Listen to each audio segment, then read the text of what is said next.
Let us pray. Lord, you have taught us there's a time for all things, a time to plant and a time to pluck up what is planted, a time to seek and a time to lose, a time to weep and a time to laugh. Be with us, we pray, through all the changing scenes of life, as we go on in years and as we experience change, so we may grow in maturity, deepen in compassion, and be enriched in humanity. That we may learn day by day what it is you have called us to be. So, Lord God, what we know not, teach us. What we have not, give us. What we are not, make us. Through Jesus Christ our Lord. Amen. I say the Lord's Prayer. Our Father, which art in heaven, hallowed be thy name. Thy kingdom come. Thy will be done on earth as it is in heaven. Give us this day our daily bread, and forgive us our trespasses, as we forgive those that trespass against us. And lead us not into temptation, but deliver us from evil. For thine is the kingdom, the power, and the glory, forever and ever. Amen.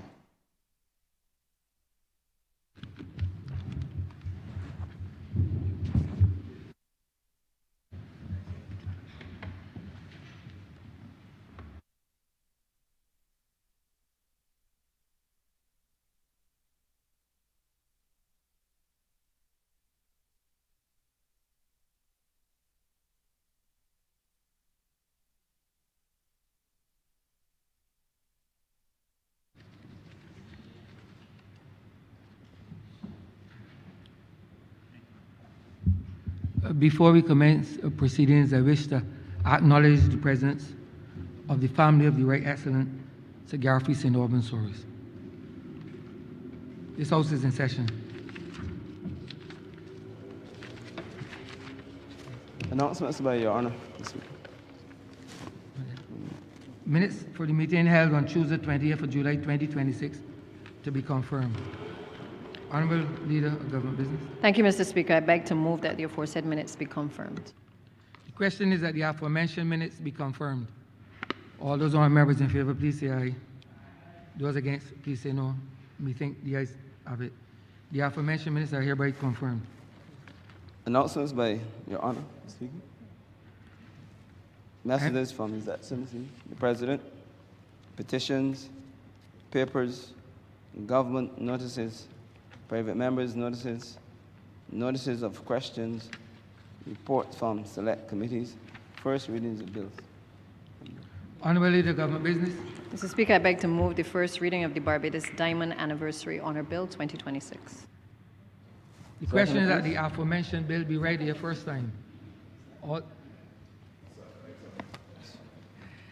Question is that the aforementioned bill be read the first time.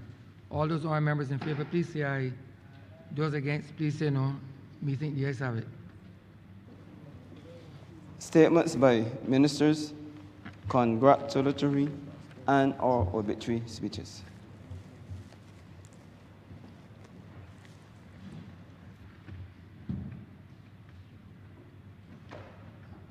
Honourable Prime Minister. Thank you very much, Mr. Speaker. Mr. Speaker, I rise today to pay tribute to one of Barbados' finest sons. When a man good, he good. And when a man great, he great. I first heard those words as a small, young, little girl. And like all other Bajans of the time, we felt smart and we felt proud. If I doubted how those words resonated, permit me to share that since the state funeral, and particularly over the course of the last weekend, no less than 7 or 8 people greeted me with that phrase. I understood it to mean not that they were telling me about myself or themselves, but that they were echoing the pride that I shared on behalf of this nation as we spoke, all who spoke at the state funeral on Wednesday, the 29th of July of this year. And I understood then from ordinary people who just touched me. I was in a shop in Eagle Hall on Friday buying something to eat. And the man put his hand through the side window and touched me, and he said, when a man good, he good. And when a man great, he great. And so many other times over the course of the last weekend, that transpired. As I came up Montgomery, by Montgomery Pasture, in the member for St. Michael Norris constituency, right there where the fellas is lying, same refrain on the weekend. I spend time on this because I want more than anything else to reinforce how a man who did not play a test match for the last 52 years, for more than a half century, has been able to have such a commanding presence and respect in a country. Very often, and those who are more accustomed to doing and presiding over funerals, like persons to my left, will tell you that when people are out of sight for 5 years, 10 years, there's usually a diminished level of participation in the funeral. But in the case of Sir Garfield St. Albans Sobers, his absence from the cricket field for 52 years as a test cricketer did not in any way diminish the absolute high regard which his country, his region, and the international community had with him. And let me, as we pay tribute in this honorable house to our national hero, Sir Gary Sobers, say thank you. Thank you to a long list of people. Thank you first to the people of Barbados for truly reflecting and sharing how much this man, his genius, but his character meant to all of us as a people. A living example of what is possible. Thank you to the Caribbean region. From the heads of government to the ordinary persons of the Caribbean region, the outflowing has been tremendous. And thank you to the cricketing world. From India to England to South Africa to Australia, I dare say to everywhere where cricket is played, there was a moment spared for and prayers lifted up for the life. Our commentator, Ian Bishop of this region, said he was sad, but he was glad. Sad that he had passed and glad that he had come. Captured it perfectly in those few words. But the thanks also goes to the family. Matthew, who is not here with us today, regrettably, because he lives outside of Barbados. Daniel, Genevieve, who are with us today with their children, his nephews, niece. Thank you to you all, through you, Mr. Speaker, because you shared with this country your father, your grandfather, your uncle, and you had to share him at a time when your grief is at probably its apex.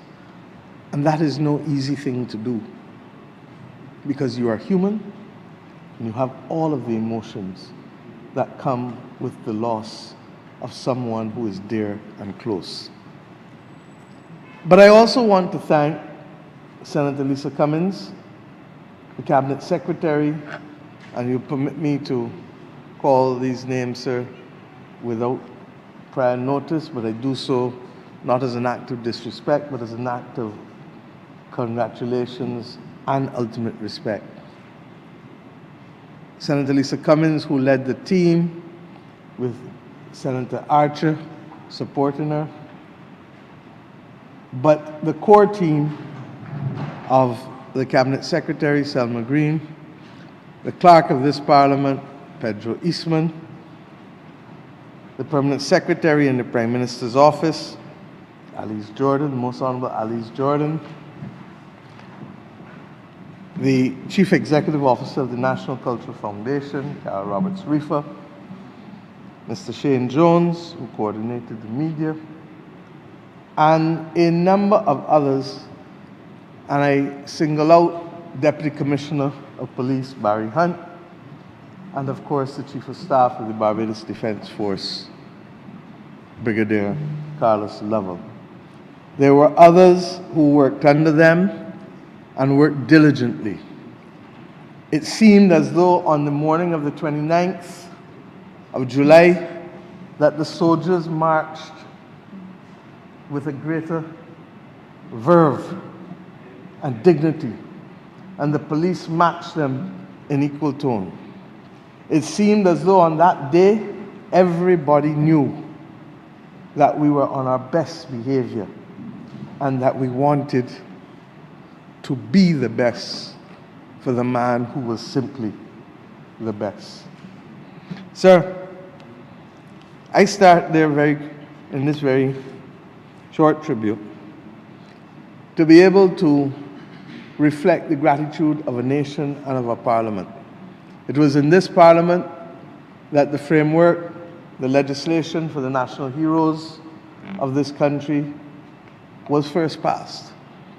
And it is therefore appropriate that in this parliament we come today to pay tribute to one who has fallen, one who has passed.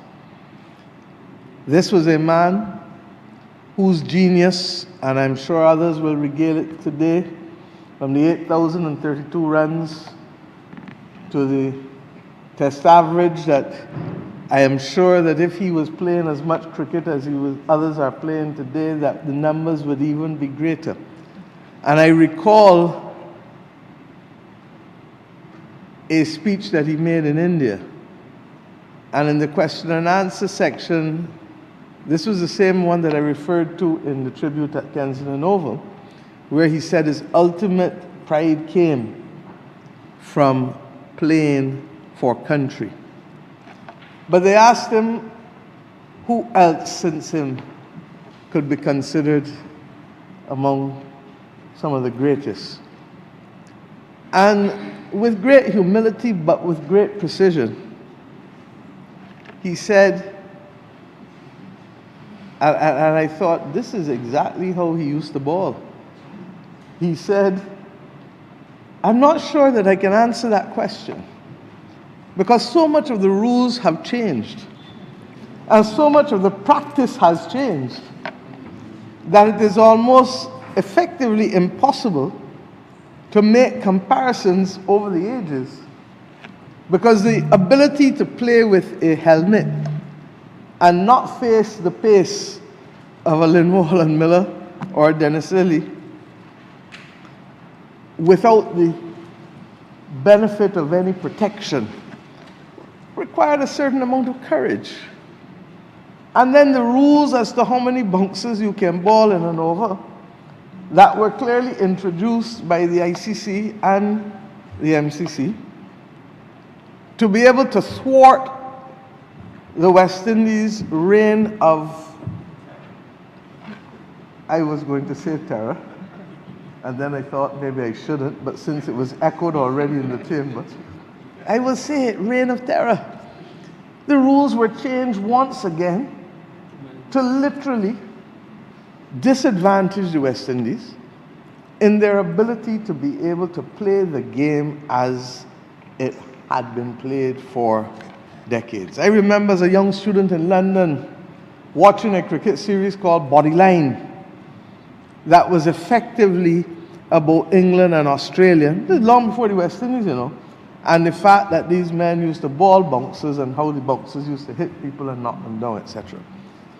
So that, in a very real sense, Sir Gary was, in his own subtle way, drawing reference to how the rules and the power of the game has been used to be able to thwart the natural advantages that we would have had as West Indians in the game. But I go further, sir. I could dwell on, as I said, all of the accolades and all of the records, the 6 6s, all of them, the ability to play every part and aspect of the game. The only thing he didn't do right was a wicketkeeper. We did everything else. And I'm sure that on occasion he wicket-keep as well too. I'm being told that. But the only thing that he didn't do consistently, the photographs of him in midair, arms outstretched, catching a ball less than what, 4 or 5 meters from the force with which it left the bat, required extraordinary courage and reflexes and agility. But above all of these things, sir, for me, it was his humility and his patriotism that stood out to define the man who we pay tribute here today. At home, over the course of the last few decades, you would see him whisper sometimes very quietly to a young cricketer. Sometimes I'd be walking downstairs from the president's suite to go with him to the ground for some presentation, and he would just pause and have a quiet word, asking him, how's the game? In a very real sense, doing the thing that we ask people to do most, to see people, to hear people, and to feel people. And that is why I say, for me, his character, more than anything else, stood up to define him as a national hero. Yes, his commitment to excellence, but anchored with a humility and anchored with a compassion that was second to none. Government, sir, can build pavilions, can fund programs, can prepare pitches, but we can't legislate belief. And what Sir Gary did for this country was to make aspiration visible. I want to be the best. I am prepared to practice and to be disciplined enough to become the best. And the notion that you can just use talent without head and talent without the discipline of practice has to be erased from the psyche of our people. And we need, sir, to settle and to create a legacy for Sir Gary that allows the commitment to excellence anchored by the humility of the man to shine bright. I am aware that more than 300 signatures have been submitted to the Cabinet Office for the renaming of the Bay Primary School where he went to school as the Sir Gary Sobers Primary School.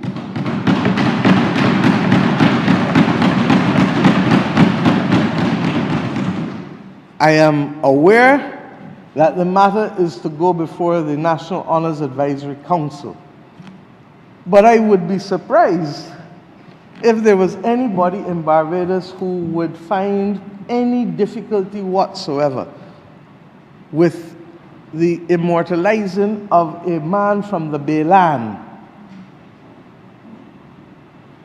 for his name to be attached to the school that will be responsible for the rearing of the majority of children coming from that community, and whose name will stand forever as inspiration for those young boys and girls to believe and to know that it is possible to be born where they were born, to be raised where they were raised, to go to school where they go to school, and to achieve global excellence. There could be no more long-lasting and fitting tribute, because it goes generation after generation after generation after generation. In addition to that, the government has determined that the best way to also reinforce that memory, not just for the primary school children of Bay Primary, but for all school children in this country, is to publish a book, a small pocket book called 365 Not Out. One lesson and message for each day of the year, and the not out will be the 366 for the leap year. And that book should reflect all the lessons that our citizens need to walk with, to instill in themselves, and to remain committed to throughout their lives. And I hope and pray that by the beginning of next year, we will have that book available and published to be able to give every single school child in this country, and to continue so to do as a rite of passage through the school system in Barbados, but equally as important, as many of us do, to keep with us throughout life. Sir, many people use other books. Some are religious, some are motivational. We have the capacity to produce one that is reflected in an image, an example of Sir Garfield Sobers. And I am happy that the government has agreed so to do. The truth is, history will forever record Sir Gary as not out. Your runs can be counted, but the generations that he will inspire cannot be counted. And it is our duty, just as it was when we made him a national hero 28 years ago, it is our duty to ensure that his life and his example is forever celebrated in this country. The United States of America celebrated this year 250 years of independence. George Washington can never be separated from that. Thomas Jefferson can never be separated from that. And I say these things because we must not believe that the only people capable of greatness are political persons. And that was one of the reasons why we were so focused when we set the framework for national heroes in 1998 to include Sir Gary. As I told you in the state funeral, there was a lot of debate at the time. Do we have persons who are still living? Do we have persons who, some people in the community said he was just a cricketer. He was never just a cricketer. He was always the greatest of all time. And he was always a Barbadian man exhibiting some of the best values that this country could have. He enjoyed life, but enjoying life does not diminish your ability to reflect the best values that you have. And we refer glibly all the time to Queen Elizabeth knighting him at the Garrison Savannah.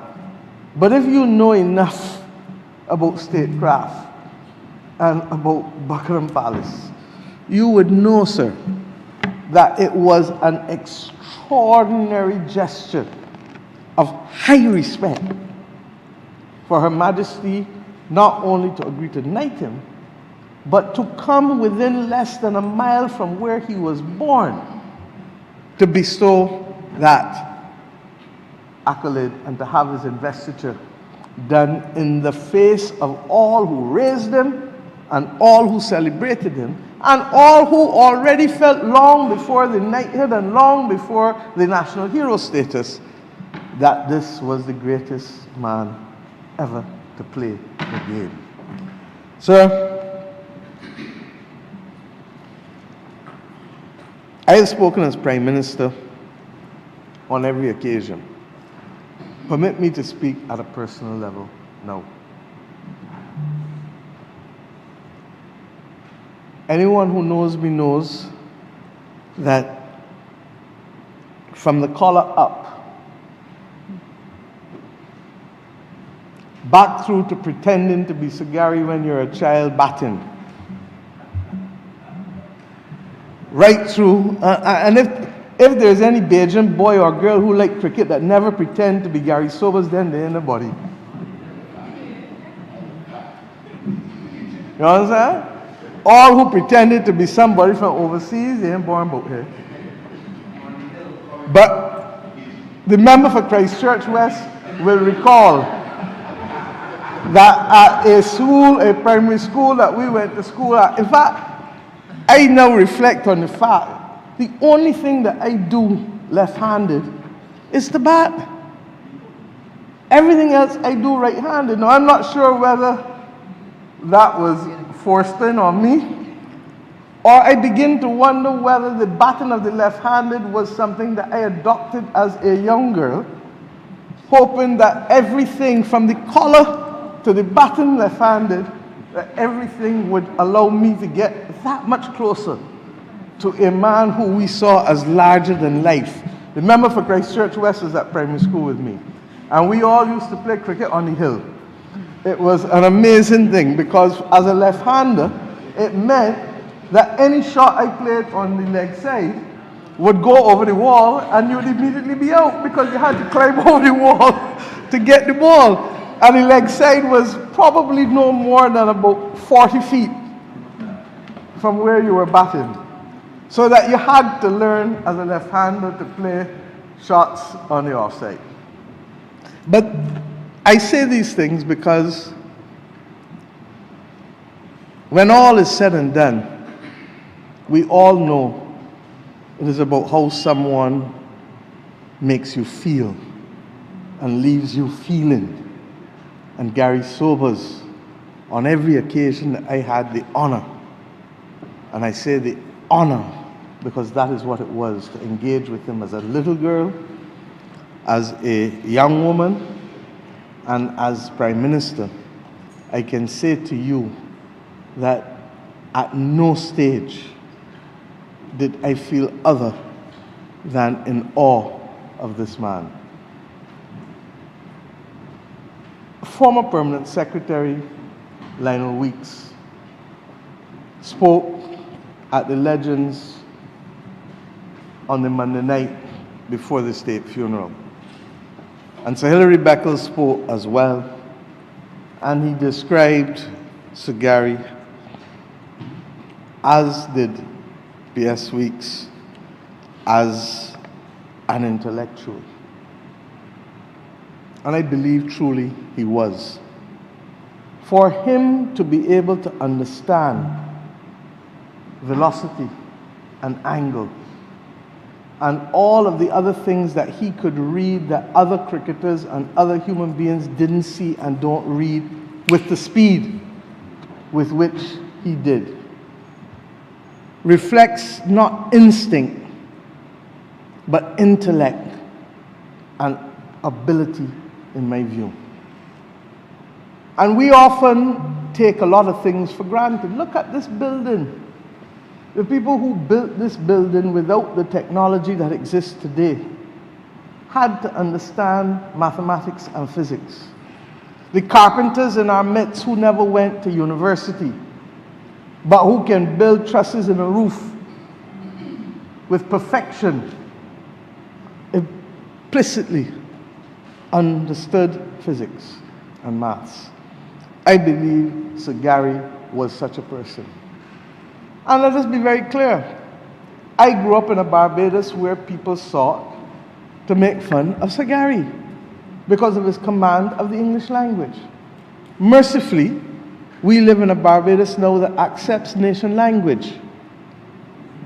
And there is a story that was once told, and when I asked him about it, he smiled and he laughed. He said, "You heard about that?" And it was a person who was trying to put him under some pressure about his English language.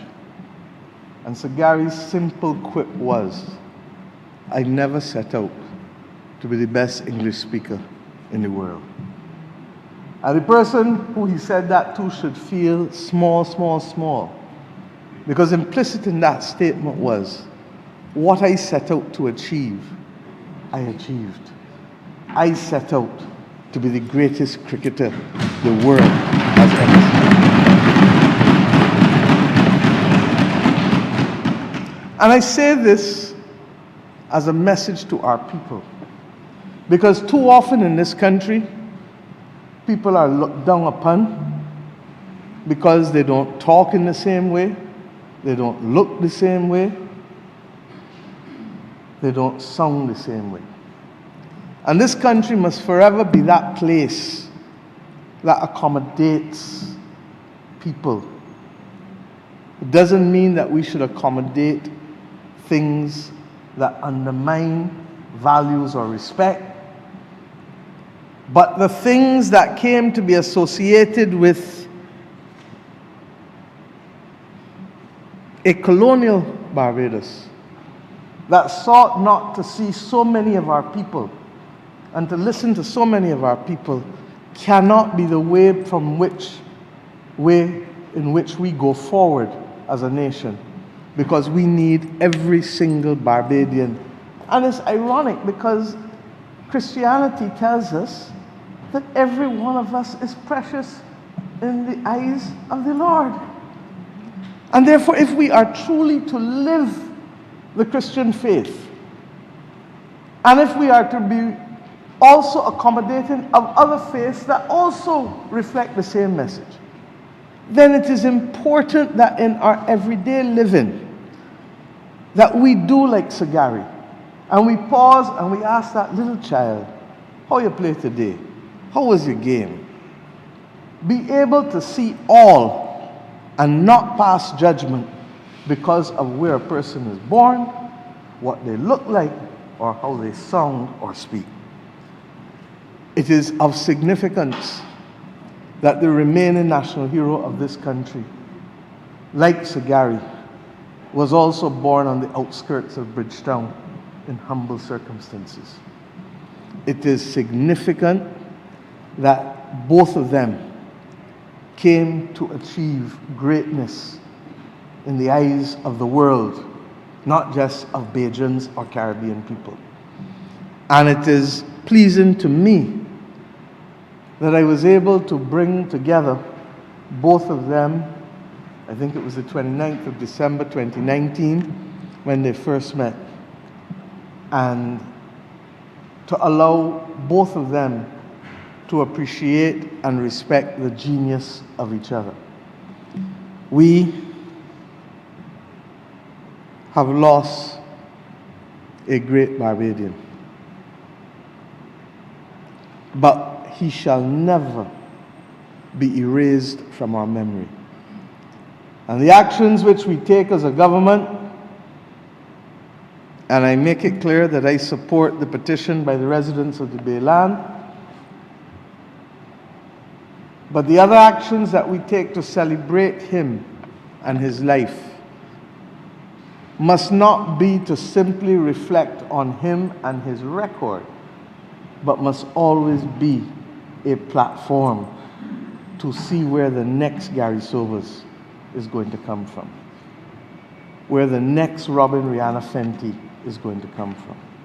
Because in our midst, just as they have emerged to be able to be the best in a global population of 8 billion, I have every confidence that we are in a position to see others attain these heights over the course of their lives.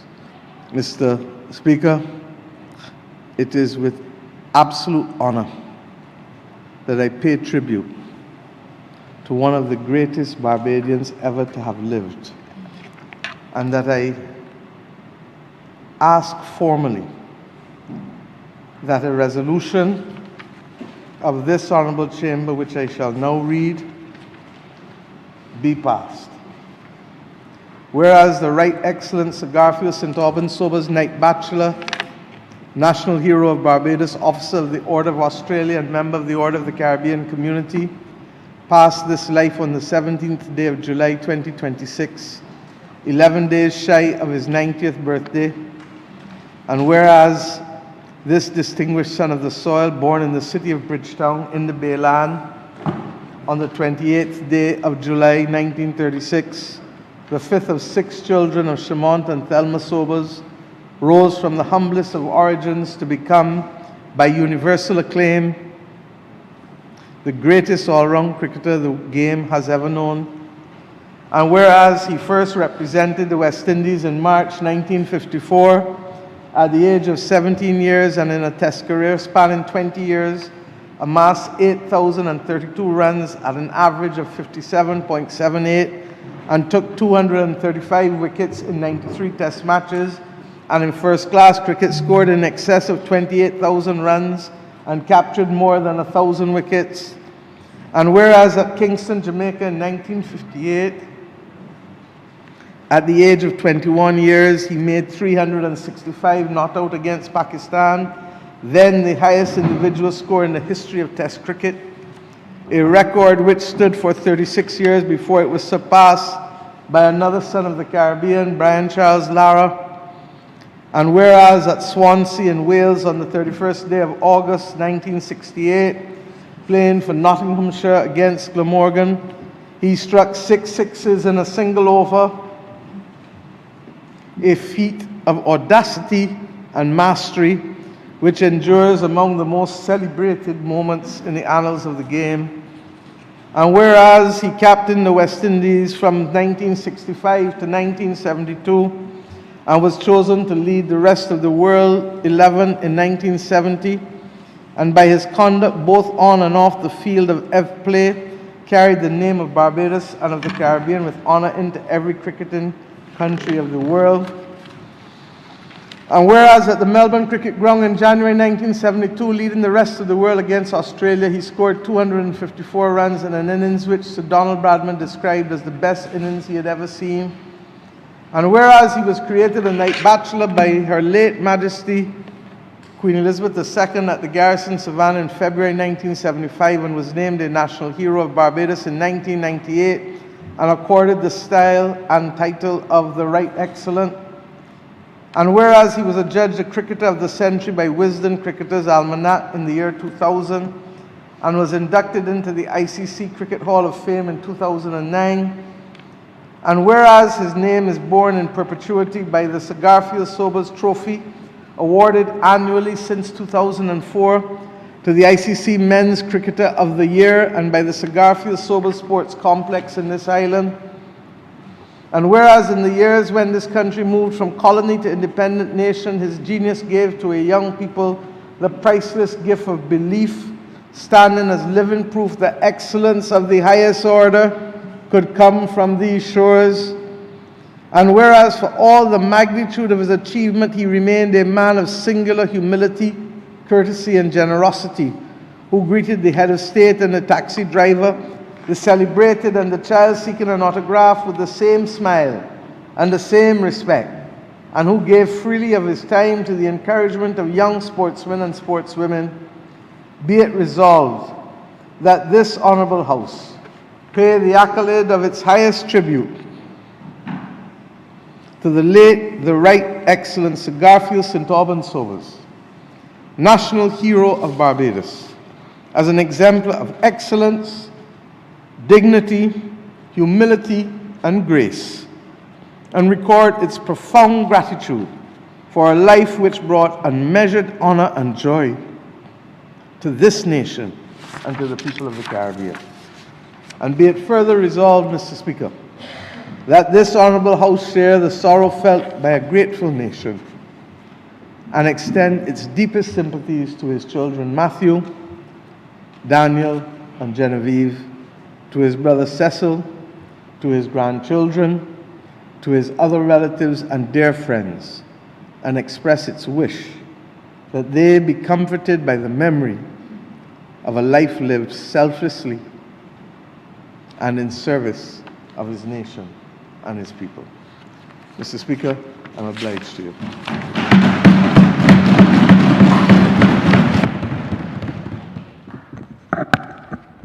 Honourable Member St. Michael South Central. Thank you, Mr. Speaker. I rise to add my voice and my own sentiments to this resolution, to this debate, and certainly to the words of the Honourable Member, the Honourable Prime Minister, who led. I rise, sir, to join in paying tribute to a man that this nation, and in fact the world, has spent the last weeks mourning and at once celebrating in equal measure. The Right Excellent Sir Garfield St. Auburn Sobers, National Hero of Barbados. Sir, much has already been said, and much more will be said today and on other days about Sir Gary the cricketer.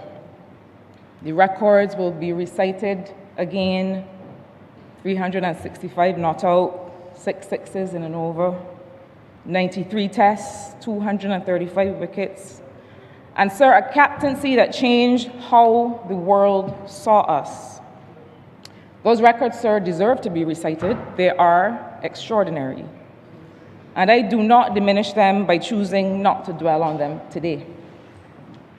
But, sir, I want to use my contribution this morning to speak about Sir Gary, not primarily as a sportsman, but, sir, as a case study, the clearest one this country has ever produced in what happens when a nation's poorest and most overlooked children are given a genuine chance.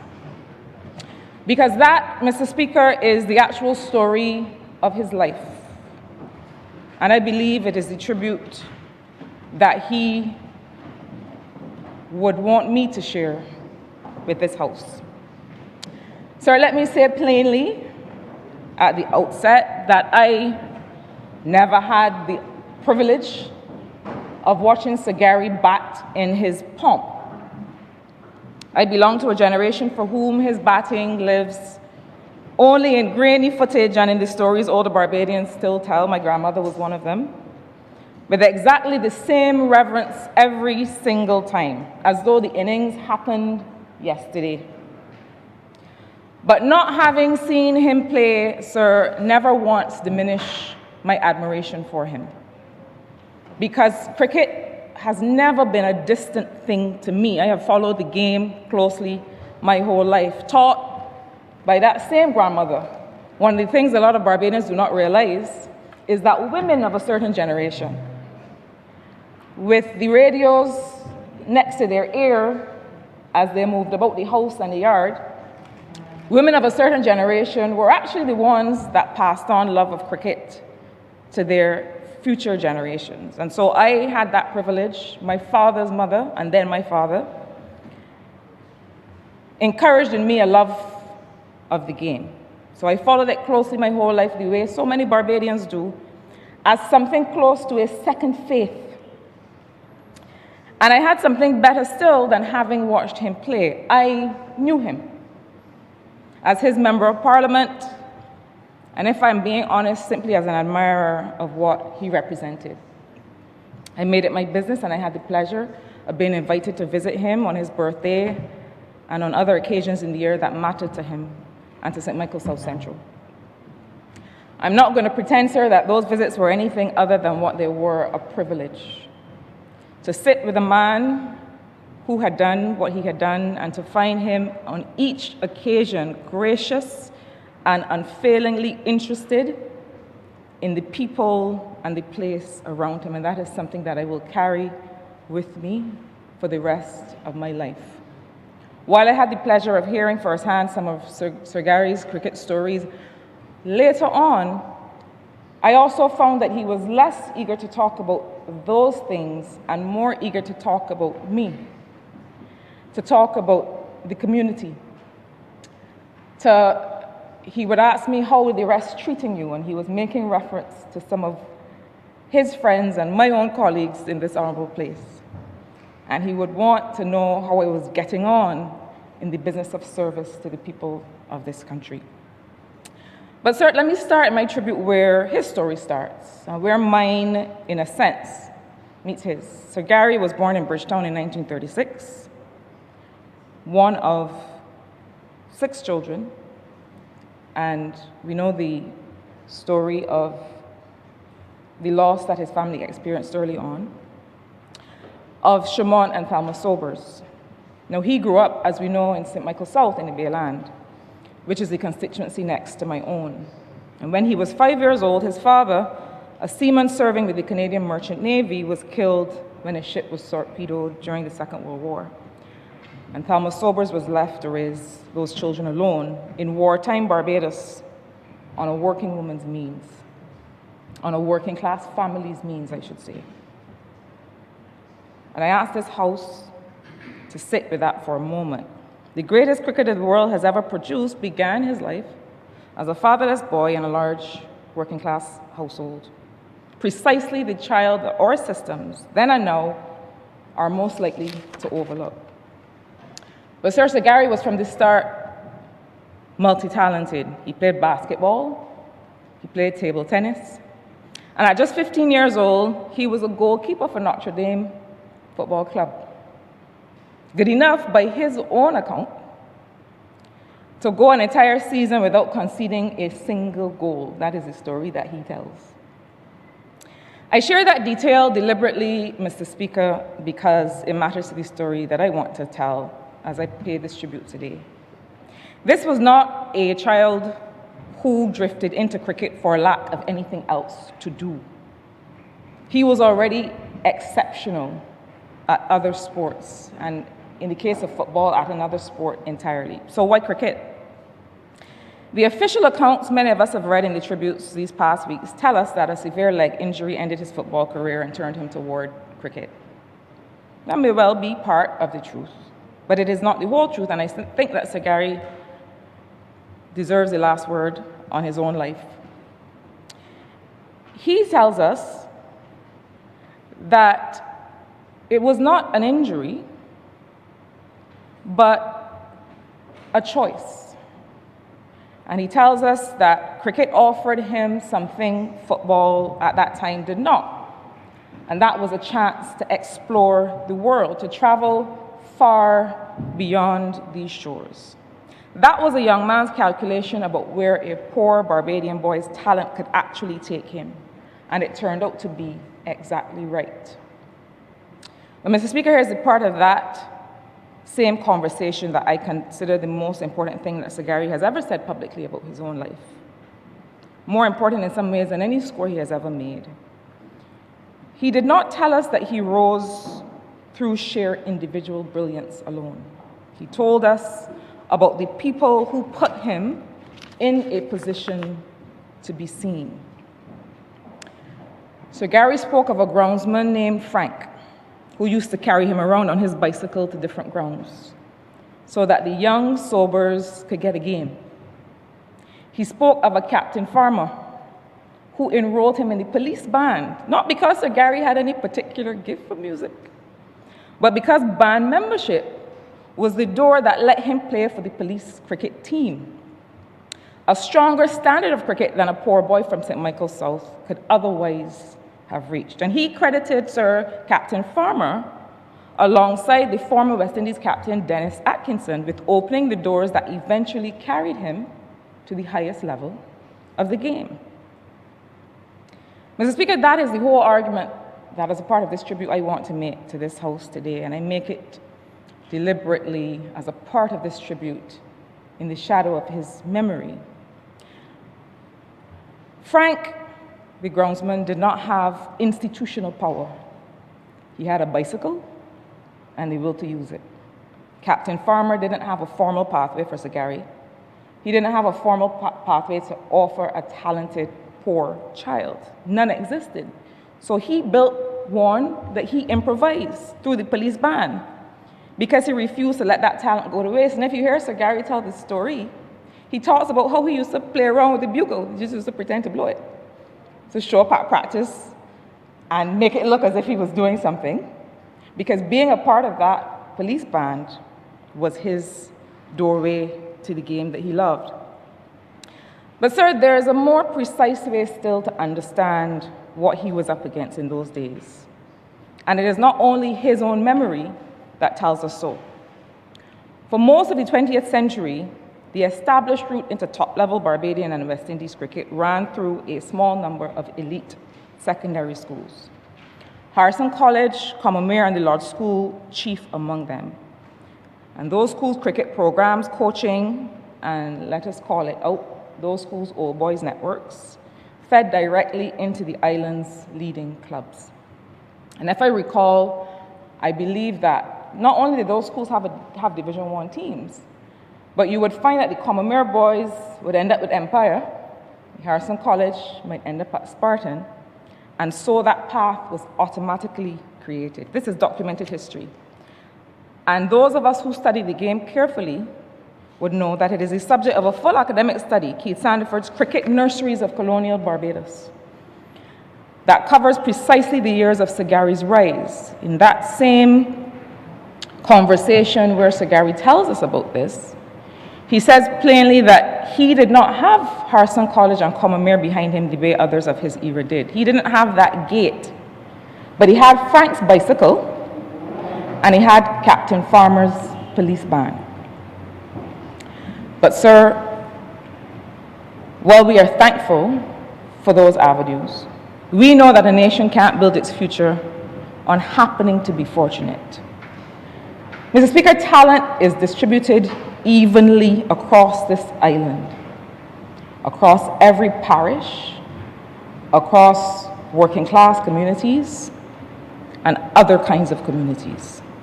But opportunity is not. What Frank and Captain Farmer did for Gary Sobers by instinct and by generosity and by improvisation, this government, our government, this parliament has a duty to do systematically and as a matter of policy for every child in Barbados today who has that same talent, but who does not today have that visibility. That means investment in community level sport. I re-emphasize this at every opportunity, because the only way that we can have national teams and national players in anything is if they emerge at the community level. So investment in community level sport, in scouting and in identification, in transport and equipment for children whose families cannot provide them, and in structured pathways from the playing field to the national program that do not today have to depend on a groundsman's bicycle or on an officer's goodwill. I want to emphasize at this point, though, sir, that there will always be a need for the Franks and the Captain Farmers. There will always be a role for them to help young people along and to have relationships with all of us that are not structured and not formal. But it is also the responsibility of a government to be able to support and encourage those pathways. That isn't sentiment, Mr. Speaker, that is the literal stated lesson of Sir Gary Sobers' own account of his own rise. But sir, it goes further than sport. If a boy of Sir Gary's gifts could be shut out of the very schooling that produced his era's other great cricketers, we will then have to ask ourselves how many other gifts this country has shut out the same way over the years. In mathematics, in science, in the arts, in leadership, simply because a child's family could not open the right school door. And that is precisely the gap the education reform now underway in this country is meant to close. And Sir Gary's own account of his life is as strong a piece of evidence as this House will ever hear for why we will not tire in that work and why that work must be finished. From there, the record does speak for itself, sir, although it deserves more than a passing mention, and I will go quickly through this. He joined club cricket at 13. He made his first He made his first class debut at 16. He played his first test for the West Indies at 17. Not yet as the batsman the world would come to know him as, but as a promising young left-arm spin bowler. So Gary will tell you how he started out at number 9 or number 7 in the batting order. So he came as a promising young left-arm spin bowler, and within a few short years, he had become something the sport has never seen before or since. At just 21 years old, against Pakistan in 1958, he scored 365 runs without being dismissed, breaking a test record that has stood since 1938, and that record, as we know, was held by England's own Len Hutton, a record set before the Second World War. Broken 20 years later by a boy from the Bayland. He remains to this day the youngest man ever to hold that record. He was at once a bowler across 3 distinct disciplines. And I will not be distracted into analyzing the state of bowling in cricket today. But Sir Gary was a bowler at once across 3 disciplines. He was orthodox spin, wrist spin and googlies, and genuine fast medium pace. And one of the finest slip fielders of his generation, sir, a complete cricketer in a way the game has never produced before or since. And then in 1968, playing a county match for Nottinghamshire against Glamorgan, he did something no batsman in the history of the sport had ever done. 6 balls in a single over, 6 sixes, 36 runs, gone in under 2 minutes. It had never been done before him. It stood alone and matched for decades after. Sir Gary captained the West Indies from 1965 to 1972, succeeding the great Frank Worrell. And he talks about how it felt for him to be called to Jamaica that first time and to look around and see Sir Frank Worrell and others around him. And you'll hear him say in conversations or in interviews that he has done that he looked around and he said to himself, "Ah, boy, you made it." But he succeeded Frank Worrell, the first man to hold that captaincy on a permanent footing rather than as a concession. And those years ran almost exactly alongside this region's own political awakening. Barbados itself gained independence in 1966 in the very middle of Sir Gary's captaincy. And I want us to appreciate the importance of that moment. And so Sir Gary's first series in charge saw West Indies beat Australia for the first time in our history, reclaiming the Frank Worrell Trophy in front of a world that had never before had to take us that seriously. And sir, you know, the Honourable Member for St. Michael Northeast, the Honourable Prime Minister who spoke before me, talked about how if you weren't pretending to be Sir Gary, you weren't doing anything. The fact is that there are other generations for which Sir Gary, who did not grow up watching Sir Gary. But he was always a presence in our homes and in our lives. My father is a church man. Most of what he sings are hymns, walking around the house. But he would always be singing that Sparrow song, "Australia lost, the West Indies is boss, the trophy belongs to us." And the pride that he felt, and every time Australia lost, he sang it, even when it didn't lose against the West Indies. Because that was how Barbadians felt about that record, about that moment. So at that time, the West Indies cricket team was, and remains, a single side drawn from many separate nations across this region. And during that era, sir, it became one of the first institutions on earth where the Caribbean region proved undeniably, on a stage the old empire itself had built and cared about more than anything else it possessed, that we were not lesser, not in application, not in intellect, not in courage, and not in class. Sir Gary, as the finest player the game has ever produced, was that proof in its most complete and undeniable form. Sir, the honors that followed his knighthood in 1975, presented in person by Queen Elizabeth II during a royal visit to an already independent Barbados, his naming by an act of this very Parliament in 1998 as one of only 11 national heroes of Barbados at the time, were simply the institutions catching up. Were simply those institutions catching up to what the people of this country had already known for a generation. This House has made this judgment about Sir Gary once before. Today is not a new claim on his behalf. It is a continuation of one that this Parliament has already settled.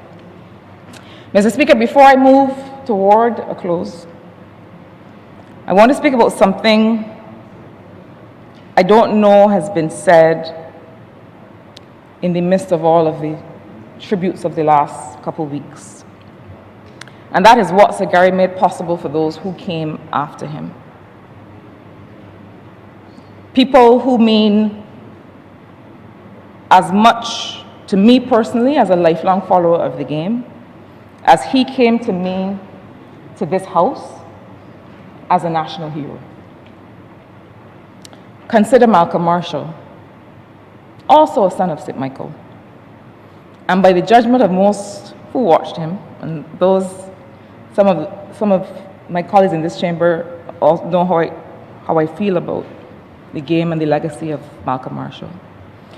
But by the judgment of most who watched him, the greatest fast bowler this game has ever produced.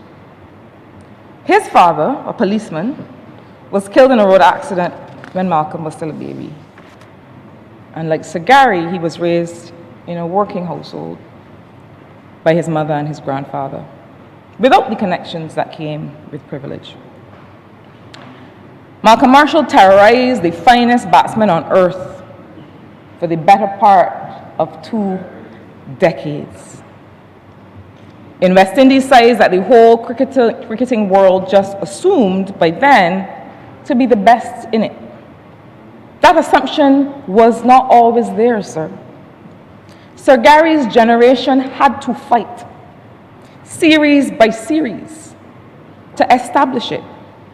Malcolm Marshall's generation inherited it and only had to defend it.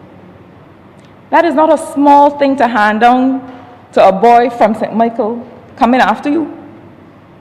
Sir Gary did not simply play brilliant cricket, Mr. Speaker. He built the ground that the next boy from St. Michael and other generations could stand on. And the line runs, sir, all the way down to the team that represents us today.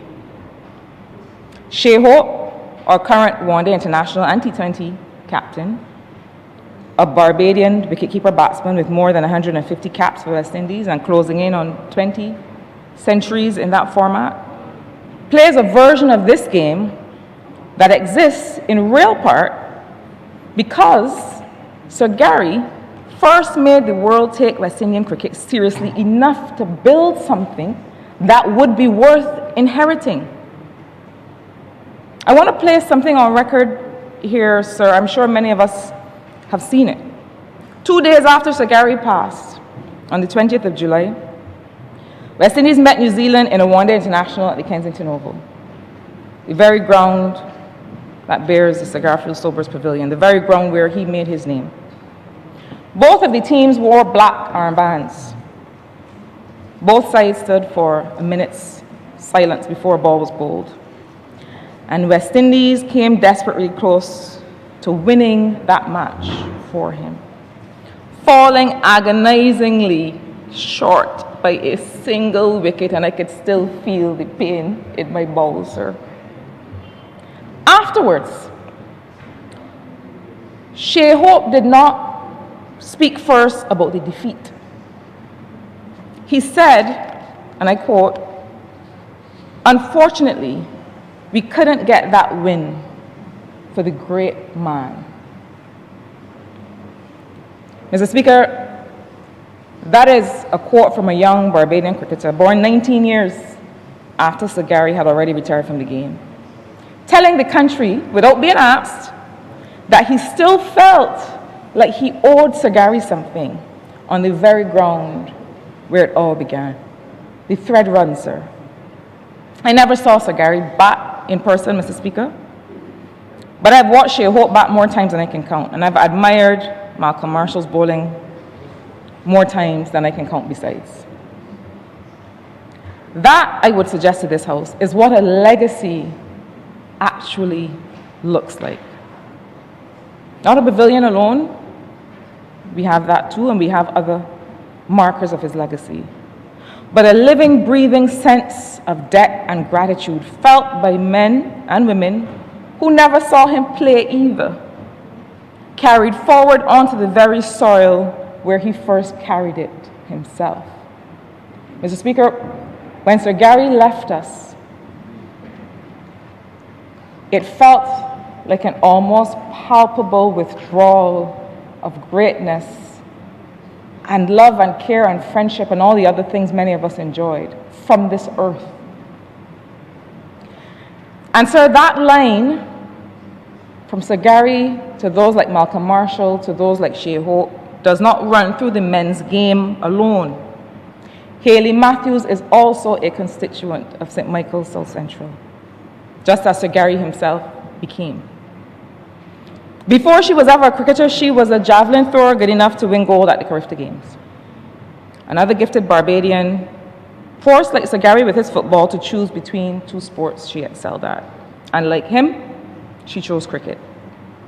Today, Hayley Matthews stands at the very top of the world game, the #1 ranked women's T20 all-rounder on the planet, the ICC's own Cricketer of the Year, and captain of the West Indies women's team.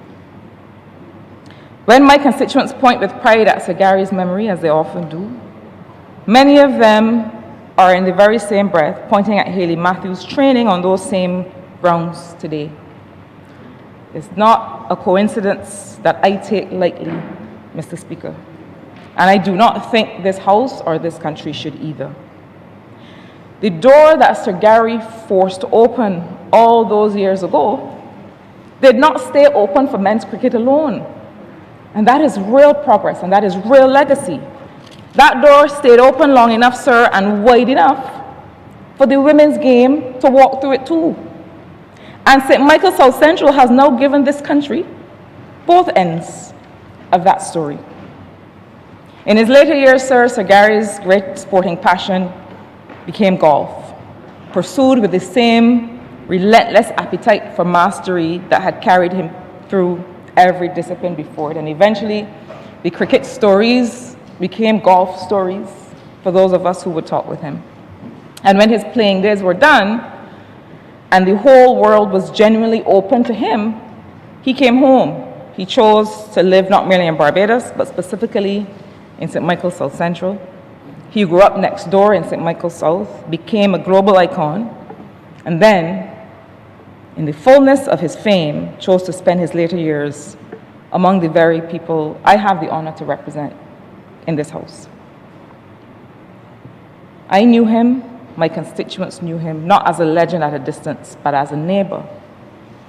It is an honor, sir, to make this presentation in tribute to Sir Gary, and it is my duty as his Member of Parliament to be able to rise to make it in a unique way that acknowledges him as a member of our community and that acknowledges his family, Matthew, Daniel, Genevieve, Cecil, his brother, and grandchildren, and other members of his family, that acknowledges his family as part of our community. You know, when people called in the wake of his passing,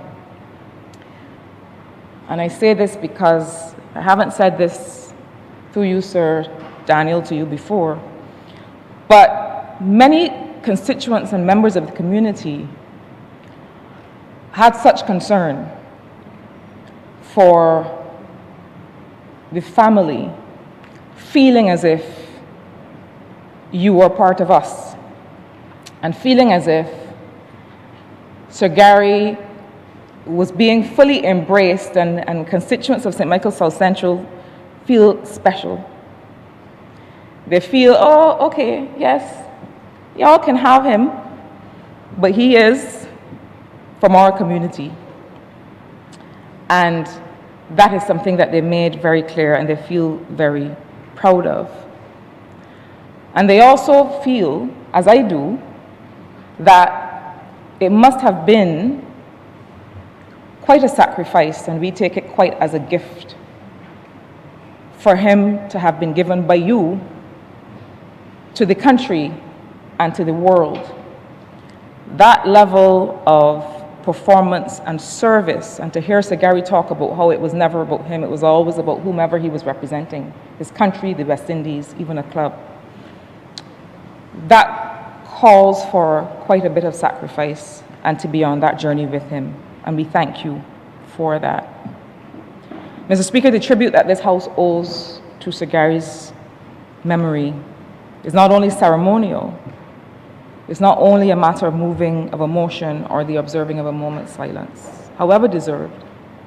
The real tribute is to keep open and to widen deliberately as policy the door that a groundsman's bicycle and a police captain's improvisation through a police band once held open for a young boy from the Bayland.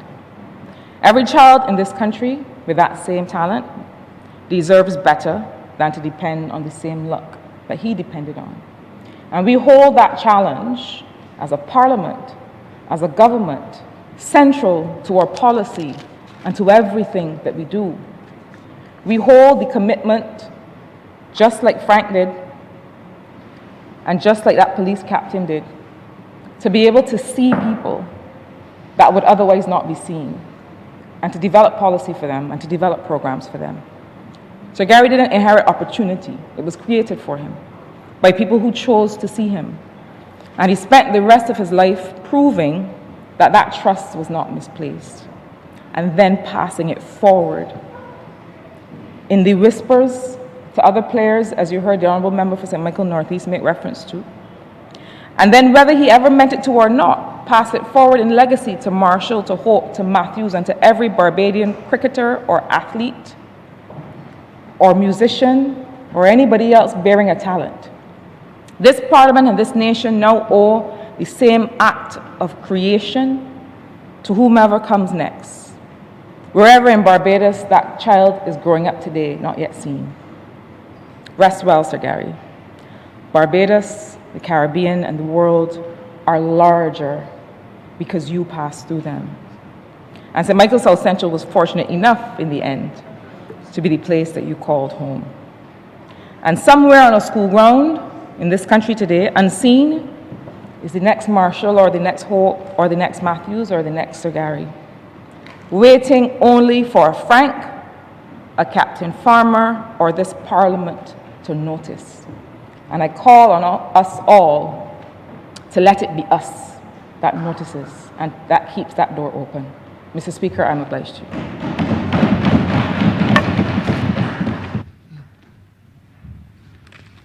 Honourable Member for St. James South. Thank you very much, Mr. Speaker. And I'm happy to join my colleagues in giving a tribute to the Right Excellent Sir Garfield Sobers. He was a man that demonstrated a combination of skills, and his genius clothed us in glory and dignity. And that glory and dignity was not only extended to Barbados, but to our West Indian community, to our diaspora across the world, and to Black people everywhere. He helped us to hold our heads high and feel a sense of pride and a sense of dignity because of who he was for us. But his greatness was not simply the result of physical talent. So the question is, who was this cricketer? What made him the greatest of all time? What was it that made him great? He demonstrated a combination of multiple intelligences that enabled him to excel as a cricketer and as a leader. Based on the theory of multiple intelligences, we can identify several forms of intelligence that contributed to who he was and what he was able to achieve. One of the most visible of his intelligences was his bodily kinesthetic intelligence. That means he had exceptional hand-eye coordination. He had absolute mastery of batting, bowling, and fielding. The ability to control his body movements with precision. Outstanding athleticism, balance, agility, and fitness. And this enabled him to execute a wide range of cricketing skills that made him the all-rounder that we so admire today. But it was not only his kinesthetic intelligence, he had spatial intelligence. Sobers demonstrated a remarkable understanding of space and positioning, precise ball placement when batting, the ability to identify gaps in the field, to anticipate the trajectories of the ball, and strategic field positioning and awareness. This intelligence allowed him to score runs efficiently and make outstanding fielding plays. Along with that, he also had logical mathematical intelligence. Cricket requires constant analysis and decision-making, reading bowlers and predicting deliveries, calculating risk versus reward, planning innings strategically, adapting tactics according to match conditions. His intelligent approach to crafting victories reflects strong analytical thinking and problem-solving abilities.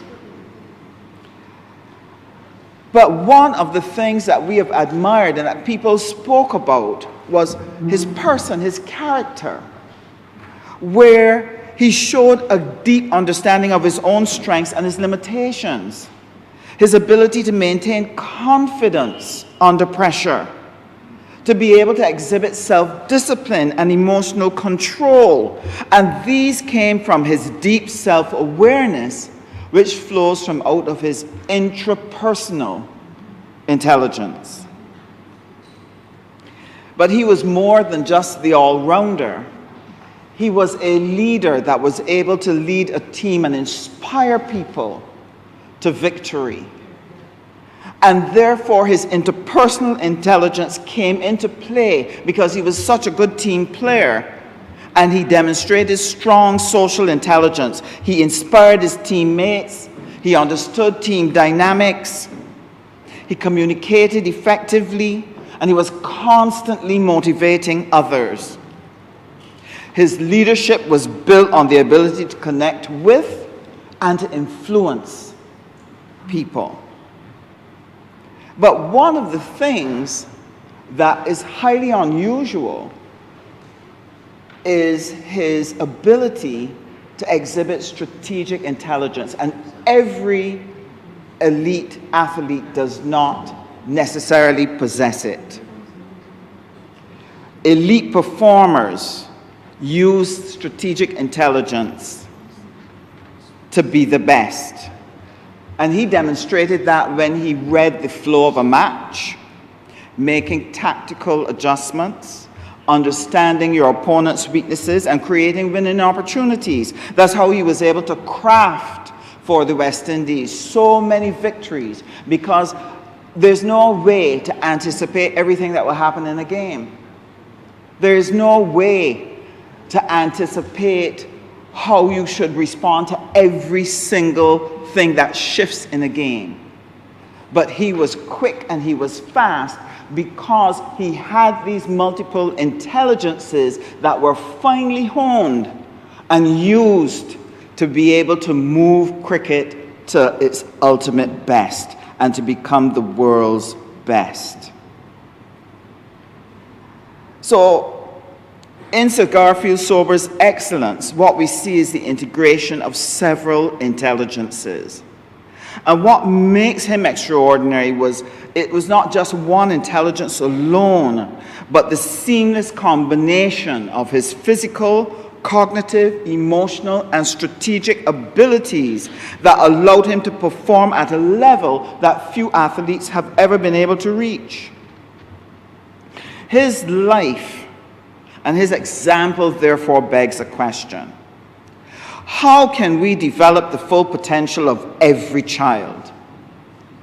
Sir Garfield Sobers provides a powerful model because his greatness emerged not from a narrow academic path, but from the development of multiple intelligences, character, discipline, creativity, and excellence. The challenge for us in Barbados is this. Annually, our secondary school system releases around 3,000 students, of which 30% leave with 3 or less CXCs. And if you think about that, 1,000 not really gaining CXCs in sufficient quantities to help them with the rest of their journey. And you think about that over 10 years, that's over 10,000 young people that we have failed to help them to identify their intelligences, develop their skills and potential to become the best that they can be. That is a serious loss to our country. It means that they approach life unprepared to gain meaningful employment with growth prospects. And if they are successful, it is probably a job that is earning minimum wage. We have not yet been able to help all of our children to identify that intelligence and give them the support, the resources, the training, the information to be able to develop it and use it as a path for their own personal success. Now, we do not create intelligence. God gifted every child from birth with their own gifts of intelligence. We just simply failed to develop them. And we owe those children restitution. Restitution. As was shared by the speaker before me, Sobers had 1 or 2 people who were able to help open the door and keep it open for him to be able to emerge. But I believe God allowed him to emerge and become the greatest of all time, to signal to us that we need to do something different as a country to ensure that we capture the potential and the ability of all of our children and to enable them to succeed. And so it is important what we are doing in terms of education transformation, not only at primary and secondary, but we're also pursuing transformation at the level of tertiary education, because this is going to be important. Many educational systems were designed in the industrial area, and their primary focus was on literacy, numeracy, etc., to be able to do a job. But while these basic things may be important for the success of our Republic, Barbados, in the 21st century, we are going to depend more and more and more on a wider range of capabilities that Sir Garfield Sobers exhibited throughout his life. Critical and creative thinking, collaboration and leadership, emotional intelligence, entrepreneurship, problem solving, adaptability, communication. These are the things that our country will have to rely on, and therefore we must change how we prepare our young people for the opportunities that lie before them. If we judge people primarily by their examination performance, we will overlook the talents that would make them exceptional athletes or artists or innovators or scientists or entrepreneurs or craftsmen or community leaders. The goal of education should be to discover and develop excellence in every child, not merely to sort them out based on academic abilities. That is why, and I'm still of the view, that is why our school system still needs centers of excellence. Because if we identify the intelligences which our people have, then we must have available to them the type of school experience that helps to focus them on the development of that area.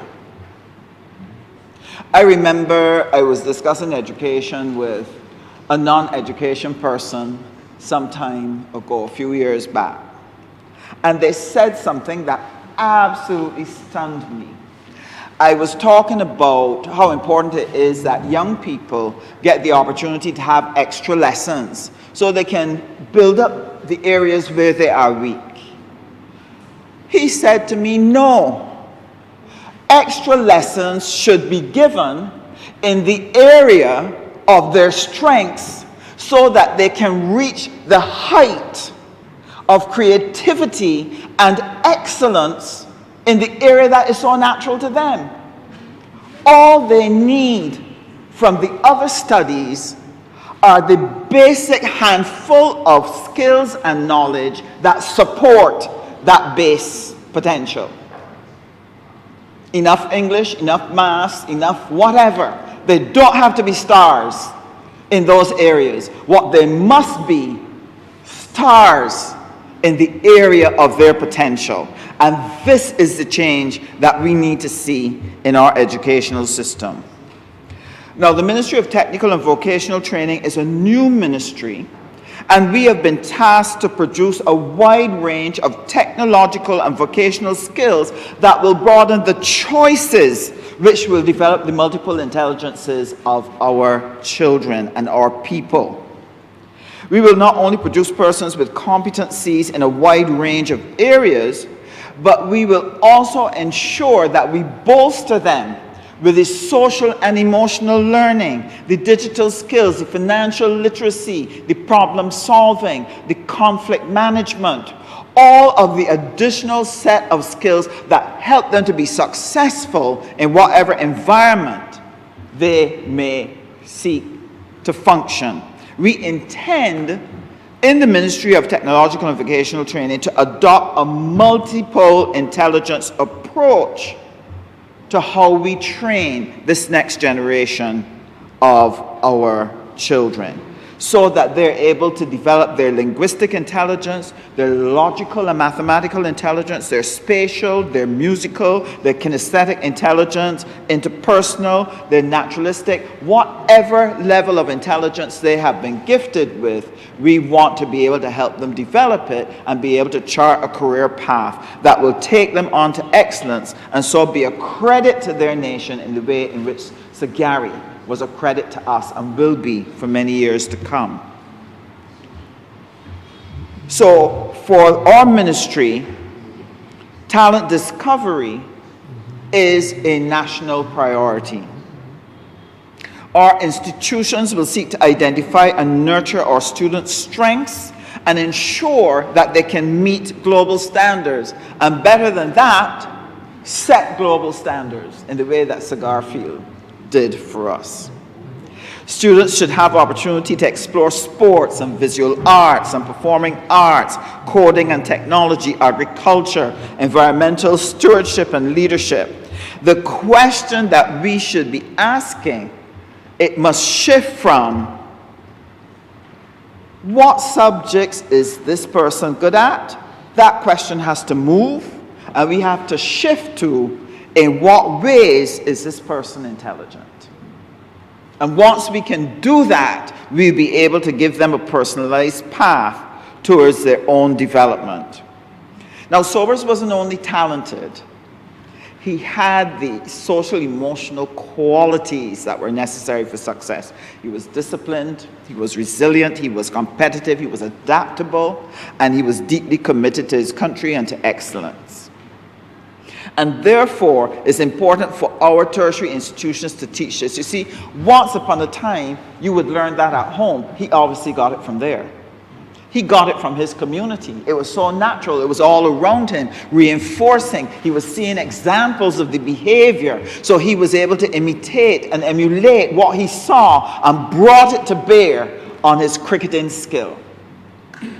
But we've seen a severe weakness in our social fabric where our children are not exposed to that. Just this morning, I was listening to a critique on crop over, and everybody said we had a great crop over, but the concern was the behavior, the conduct.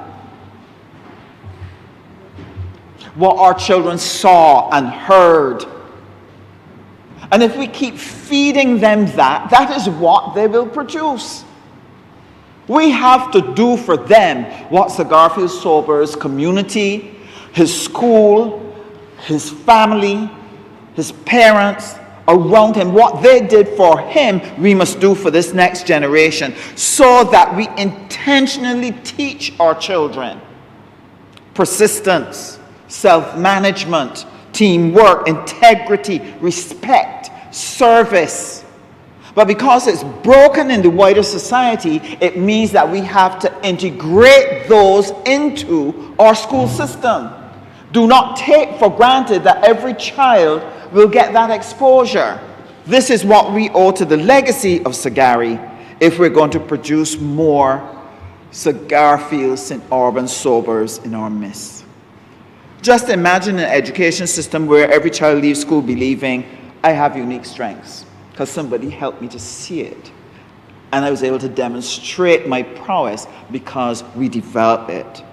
That my talents matter because I could see a path where my talent could be exercised and used. That excellence is expected of me, that we don't water down for our children what they can be. Help them to see the stars and aim for the stars. This is what we need to do. That hard work is what will transform my potential into achievement. And as a Barbadian, I can compete anywhere in the world. Sir Garfield demonstrated not only that he was the greatest cricketer, but he demonstrated what is possible when extraordinary talent is combined with discipline and intelligence and courage. If we build an education system on that basis, it will produce a generation equipped to lead, innovate, and excel in every single sphere of national life.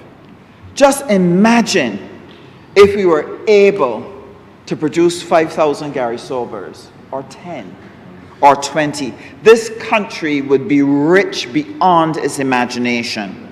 And why does it matter? It matters because economic growth and innovation comes from being able to generate those talents and effectively use them in a country. A diverse economy will require diverse talents. Logical mathematical intelligence produces engineers, researchers, analysts. Spatial intelligence supports architects, designers, inventors. Interpersonal intelligence develops managers, diplomats, and entrepreneurs. Kinesthetic intelligence contributes to sports, health, and skilled trades. Creative and artistic intelligences fuel the cultural and creative industries. When we develop many forms of intelligences, it creates a large pool of innovators and problem solvers capable of generating new industries and new opportunities. When we are able to build a society where people can find a place for their talent, where they don't compare themselves with others who are gifted differently to them, they have a sense of self, a sense of identity, a sense of comfort and high self-esteem. They develop confidence. More people then experience success in their lives. Student engagement in the school system increases. Dropout rates decline. Self-esteem improves. And this is important for us as a small island state because as a republic, Barbados cannot rely on size or natural resources alone. Our greatest asset is our people. Greatest asset. And therefore, we have to maximize our human creativity and cultural talent. And to do for this generation of Barbadians and the ones to come, we owe them to create a path that can help them to become the Gary Sobers of their lives. I think one of the things that stands out for me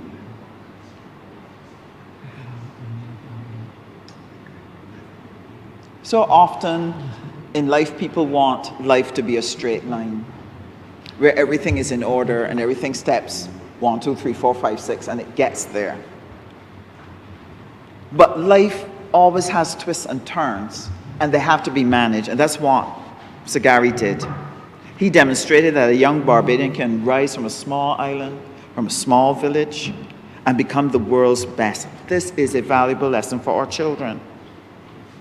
Every gifted child who goes undiscovered represents a loss to our national potential. And this country's future depends on us identifying and nurturing the talent that exists. For Barbados, this will be one of the most important investments this country can make in its future when it pays attention to the development of the potential of its young people. This Ministry of Technological and Vocational Training, our aim and our pledge to this country is to become our national partner, become the national partner for the development of the skills and intelligences of our people. And on a more personal note, Sir Garfield Sobers shares the same birthday as my father. And one of the things that helped and comforted me as a child, I was born left-handed. And I lived through the era of Southpaw, or the devil, a day's work, you're writing with the wrong hand, all those kinds of things. And it always made you feel outside of the mainstream because you weren't right-handed. But I remember I was about 6 or 7 years old when I learned that Sir Garfield Sobers was left-handed, and my world became right after that. And I always thank him for it. I had the opportunity once to share that with him and to thank him because it made a difference to my life. We will never know the full value of the impact he has had on thousands of people. But believe me, your father, your grandfather will live forever because what he has deposited will live out from generation to generation. I thank you. I thank you, Mr. Speaker.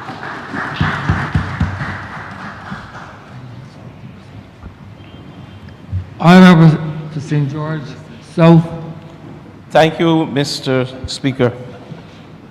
Mr. Speaker, I rise to join this debate to pay tribute to a man whose name has become inseparable from history of this country, the history of West Indies cricket, and indeed the history of the game of cricket itself.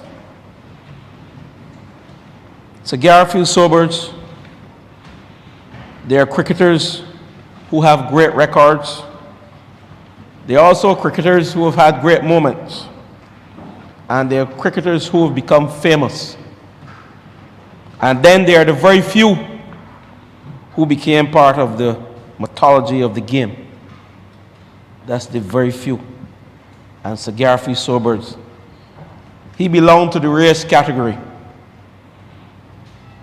That's why so many persons find it difficult to write about Sir Gary and to speak about Sir Gary.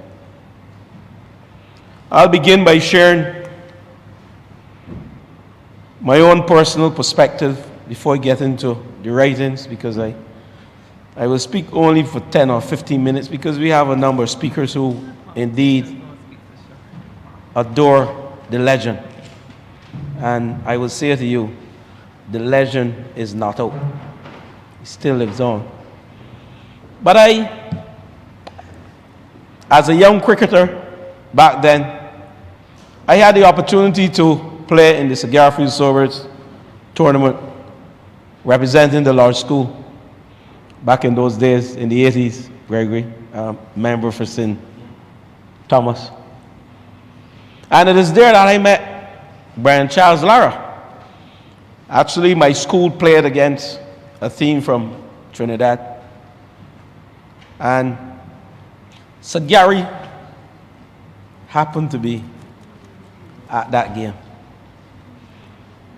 And it is then that I first encountered him personally. But I never got to speak with him because indeed when you are in the company of Sir Charles Lara, you know you are battling all down in number 50.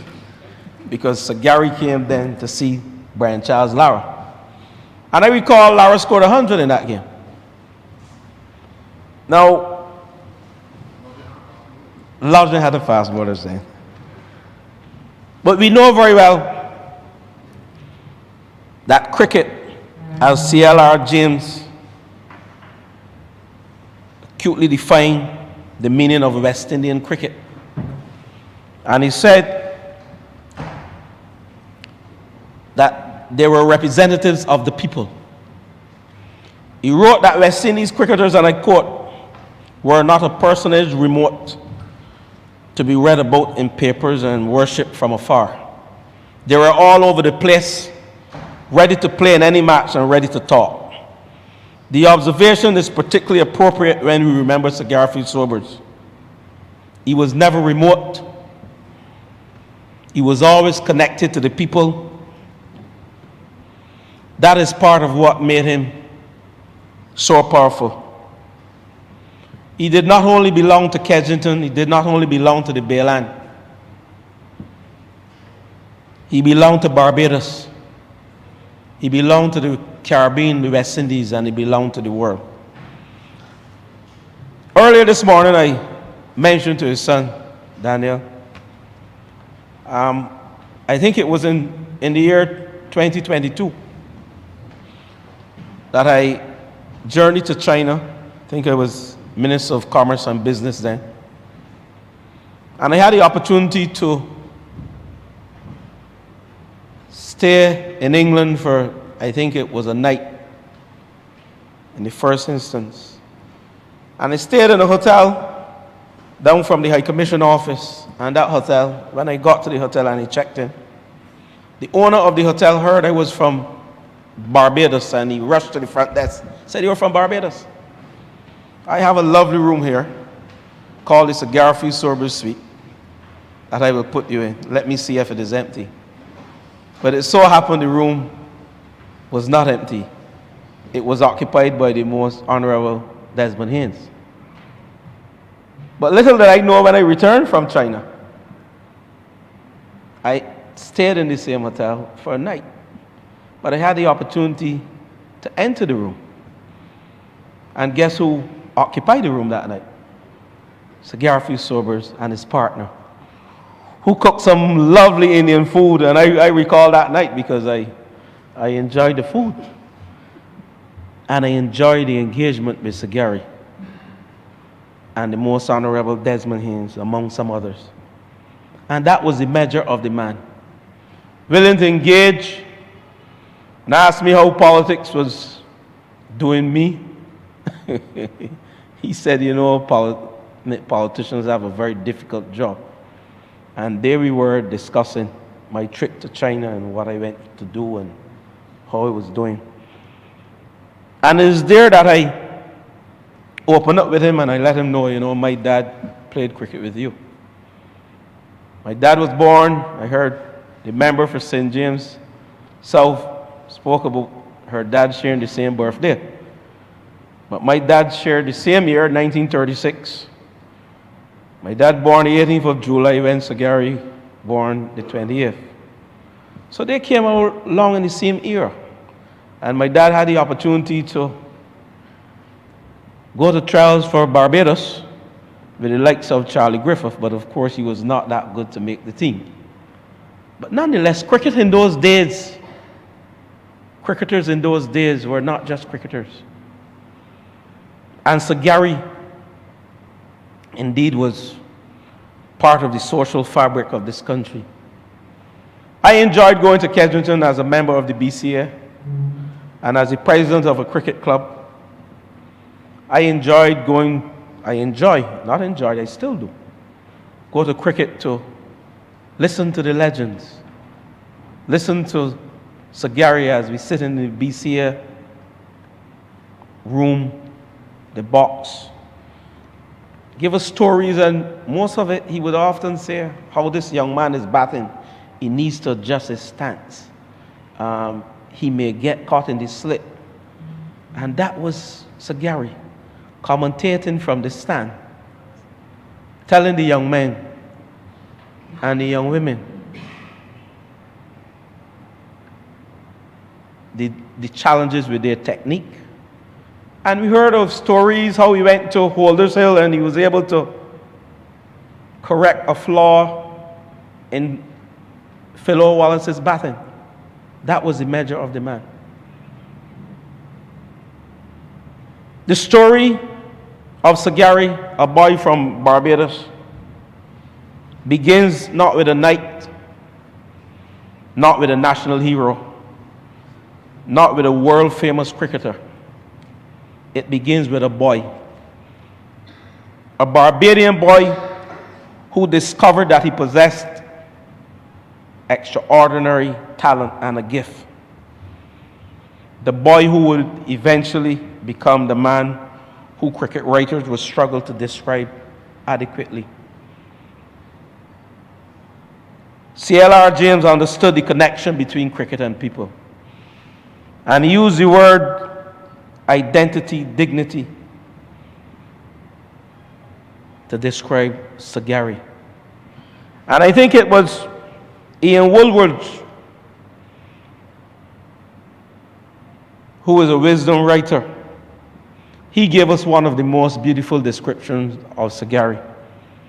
He wrote that across 2 decades, Sobers brought to cricket a vibrancy, a nobility of spirit, and versatility of accomplishment that transcended all statistics. And I heard the Prime Minister this morning, she said a similar thing. Sir Gary was more than his statistics showed. 8,032 test runs, 26 test centuries, 235 test wickets, a 365 not out, 6 sixes. But the statistics cannot tell you what it was like to watch Sir Gary. I only had the opportunity to watch videos of Sir Gary. I never saw him in person play. But the statistics cannot tell you what it meant to see that left-handed batsman move to the crease.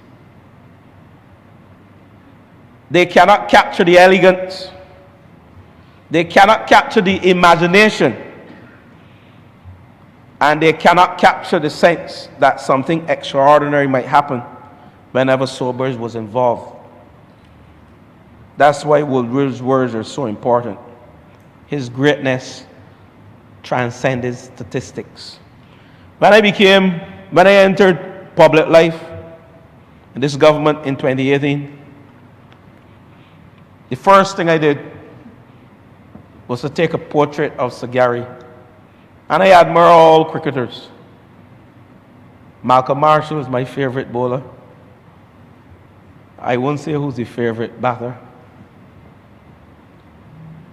But I admire cricketers and I played cricket. But one thing that I did when I came to public life in 2018, I took a portrait of Sir Gary and I framed the portrait, of course, with his collar up. That signifies something to me, not arrogance. But that signified to me that I'm sure about myself, and this is what I'm going to do when I get to that crease. It's all about scoring runs and taking wickets and representing West Indies. And I framed that portrait, and everywhere I went, ministry to ministry, I took that picture, that portrait. It is finally in my TV room where I relax. The only portrait of a cricketer I have in my home. And I'm a cricketer. Was a cricketer. Member for St. Thomas, was a cricketer. And that's the only portrait of a cricketer that I have. But for me, it was more than cricket. For me, I was telling myself something. If the ordinary boy from the Bayland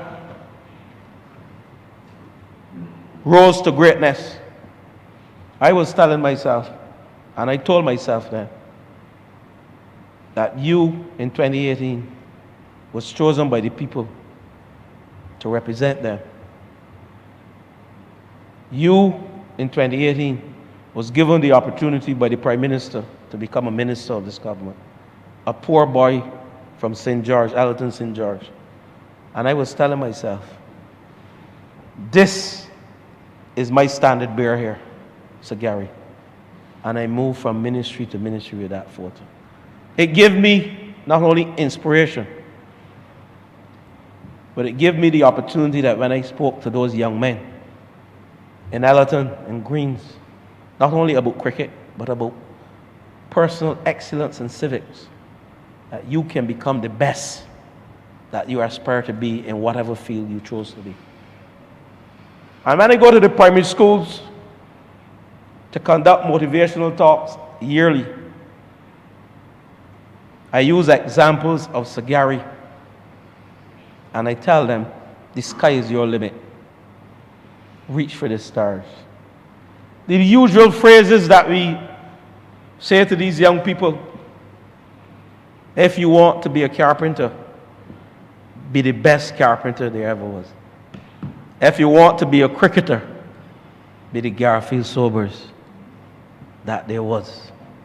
And those were the lessons that we continue to promulgate and give to our young people from school to school, in the neighborhood, at my cricketing club, Malvern. We aspire for cricketing excellence. And not only in cricket on the field, but off the field. I think it was Nelson Mandela who said that sports has the potential to unite the world. And for me, growing up in the village, cricket was what united the communities across St. George. Actually, it was my involvement in cricket, and I can say to you, it was my involvement in cricket as an under-15 cricketer and an under-19 cricketer that I became popular in St. George South, the constituency that I represent, from 2013 to present. It is from cricket, through cricket. It united the communities. And when I decided to enter public life, I had a profile that I did not even know that I had because of cricket. Among other things, but I used cricket. In the year 2023, I had the opportunity as well, and I think it is a memory that will stay with me. I had the opportunity, we held a function, I was the Minister of Sports then, we held a function at the gymnasium, Sir Garfield Sobers Gymnasium, in his honor, because he was proposed to be inducted in the Hall of Fame in New York, Connecticut, sorry. But he could not travel because we had challenges of COVID. I recall the deputy chairman of the Sports Council, then he knows about this. A member for St. Joseph was the deputy chairman then. And we presented Sir Gary then with a token of our appreciation. And I went off on a trip to represent Sir Gary, to receive a token of appreciation from America, Cricket America, they call it there. And of course, he was inducted in the Hall of Fame. It was one of the most joyous occasions for me. You know what it is like to go to receive an honor on behalf of Sir Gary? I still have those pictures.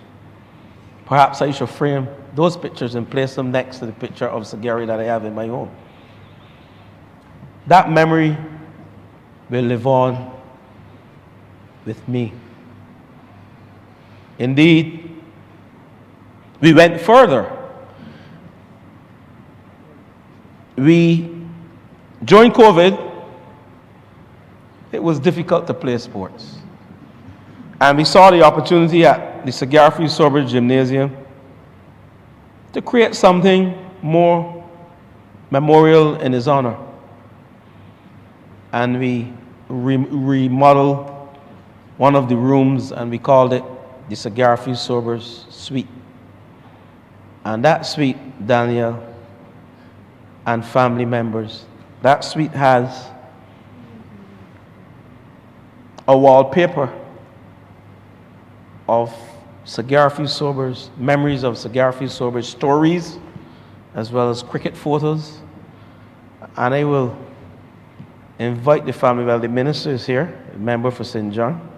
Daniel told me he has not seen that room as yet, and I think the family should take a journey to the Sagarfi Sobers Gymnasium to have a look at that room. I am sorry Matthew has left, but I know he'll be back, and it is one of the things that this government has done in honor of Sagarfi Sobers. And we continue to do things in his honor, but I believe successive governments could have done more on behalf of Sagari over the years. For a man who has captured the imagination of not only cricketing nations across the world, but other nations, as the greatest cricketer ever, the greatest cricketer the world has ever seen. I believe more could have been done for him during his lifetime here on this earth. And this is not criticizing any person in particular. But sometimes we lose sight of these things because as days go by, we too glorify in his excellence. And we don't often stop and say, hey, look, I believe this can be done or should be done. And I'm happy to know that this government will rename the Bay Primary School in his honor. But I believe a lot more should have been done then. Between those years, those glory years where cricket placed Barbados on the map as one of the greatest cricketing nations, or the greatest cricketing nation there ever was back in the 60s and the 70s. Not only Sir Gary, but the other legends and the other icons who brought such fame and honor to this country. But the complete cricketer that Sir Gary was, he was not simply the batsman, and I heard the member for St. Michael Southeast and also the Prime Minister this morning. He was a bowler, a fielder, and he was a wicket keeper. But for me, the greatest honor was the humility, the vibrancy, the nobility of spirit, and the versatility of accomplishment. Sir Garfield Sobers was a simple and humble man who had time for every person, even vagrants. And that's the measure of the man. And I want to say, as I close this morning, his innings was well played. It was a magnificent innings. He had a magnificent life. And his legacy will never be out. On behalf of the people of St. George South, on behalf of my cricket club and the other sporting clubs of St. George South, we say a thank you to the family for lending us Sir Gary. We say a thank you to the family for giving us the opportunity to pay a tribute to him. And we say a thank you to the family that you are here this morning to hear the stories about Sir Gary. Some of us have lived stories, and some of us have stories that were told to us. But you are here this morning because this government cares, and this government believes strongly. The national hero was indeed the greatest cricketer that ever lived on this earth and on Mars. I thank you.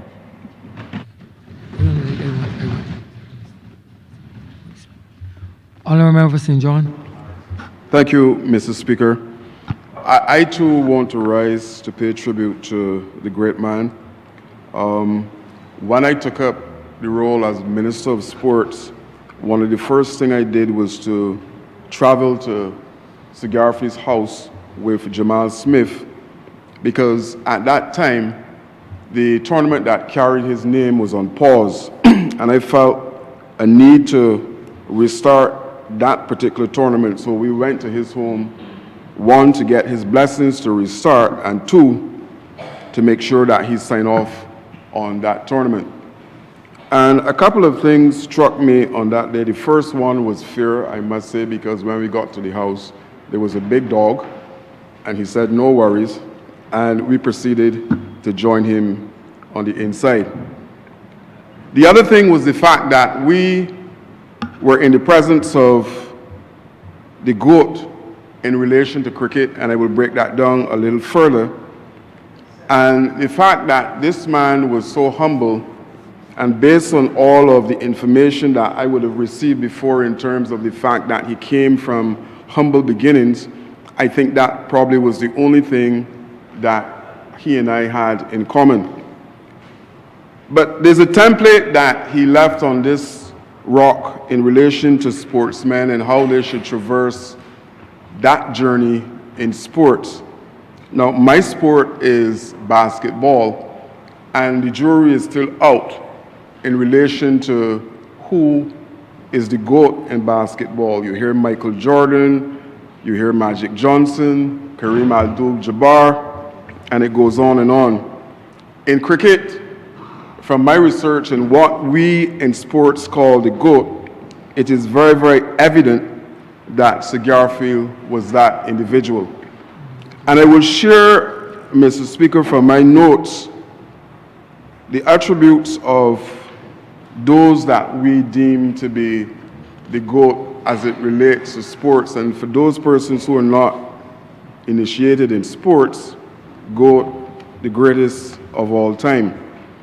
And you know, there's some areas that I will call here, and the truth is that in basketball, if I was to run this particular list, there's several of the areas here that would not pertain to those names that I just called.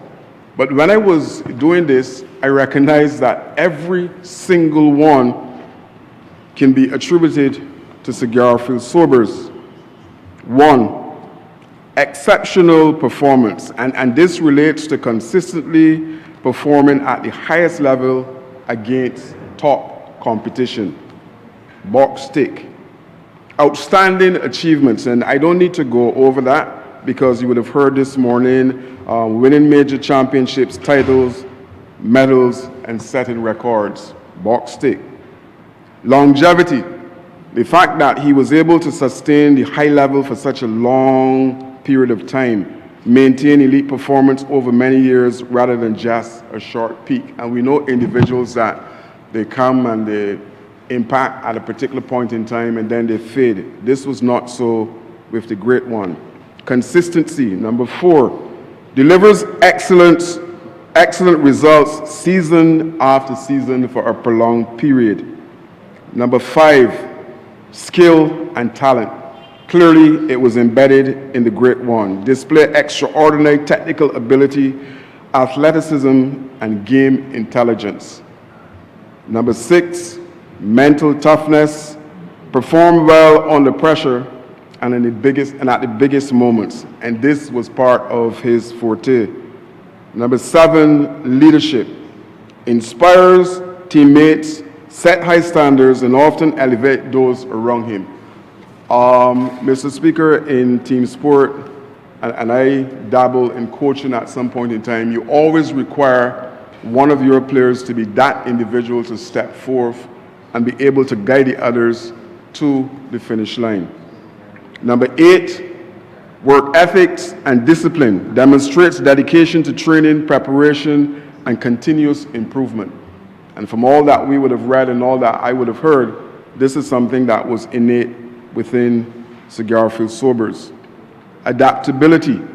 Succeeds despite changes in opponents, rules, or difficult conditions. And it is obvious from what we would have seen and heard, that he was able to transcend any particular condition on a given day that he was playing cricket. Sportsmanship, shows respect for opponents, officials, teammates, and the spirit of the game. This, again, was part of that great one's journey. The influence on the sport, changes how the game is played, inspire future generations, or grow the sport's popularity. And we would have heard before how many people would have wanted to mimic Sir Garfield in terms of his contribution and what he did. Number 12, resilience. Overcome setbacks such as injuries, defeat, or personal challenges, and return to excel. Mr. Speaker, 12 attributes of those sporting icons that we attach that label, the GOAT, to. And clearly, like I said, every single one of those can be ticked by Sir Garfield Sobers.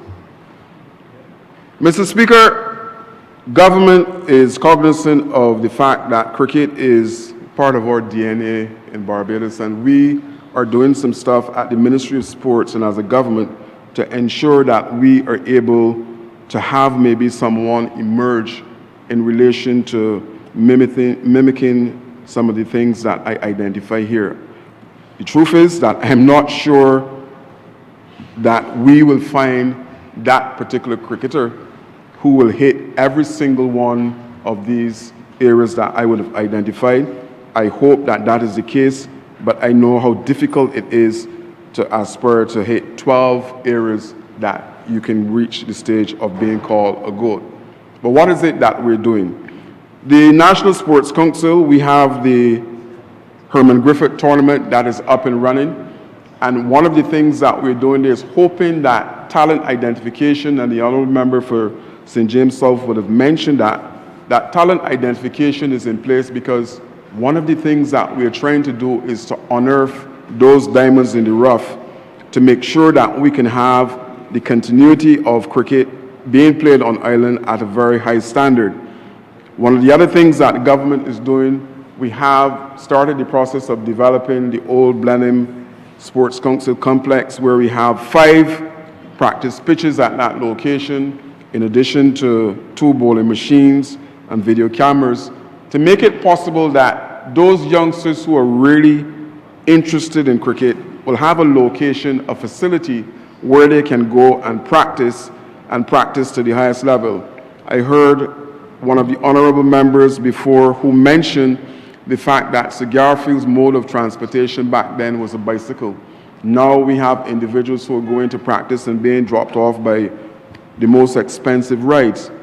But if the innate ability is not there, no matter what ride that you traverse in will not get you to reach that particular area.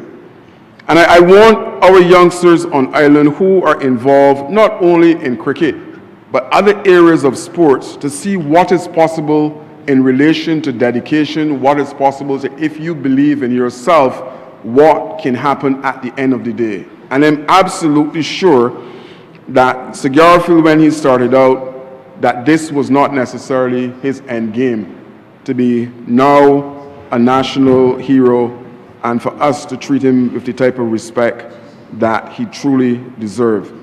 But this is an opportunity. It is an opportunity for our youngsters to study his life and to see what it is that happened in terms of his development.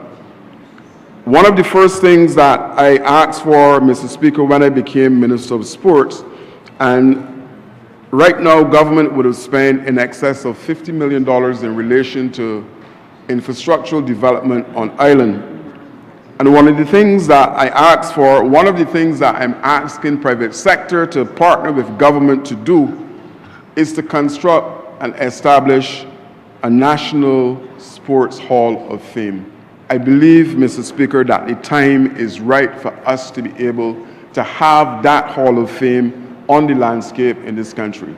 And by that, visitors who come to this island should be able to go into that Hall of Fame and scan a QR code and be able to get all of the information in relation to Sir Garfield, all of the information in relation to our sporting heroes on island. And I believe, like I said, the time is right for private sector to come on board to make that a possibility. Mr. Speaker, I can only humbly suggest that in relation to perpetuating the memory of Sir Garfield, I want to humbly suggest that on the 28th, his birthday be made a national holiday. That would be for us locally, because then every little boy in the constituency of St. John who on the 28th asks, what is this holiday about, will be able to get a story in terms of why we're celebrating Sir Garfield's birthday. In addition to that, I think that we should also do a commemorative stamp, because that stamp then will be for those external, not only for us here, but external to the country. So individual tourists who come to watch cricket at Kensington should be able to purchase a stamp that will allow them forevermore to be able to say, well, I have a Sir Garfield Sobers stamp. And hopefully, if it is a case where we impact enough with that, then a fund can be started to assist other youngsters who may need some type of stepping stone in relation to purchasing gear that we know that is expensive, or whoever is responsible for that fund will be able to put that particular money from the commemorative stamp into a purpose that all of us are satisfied with.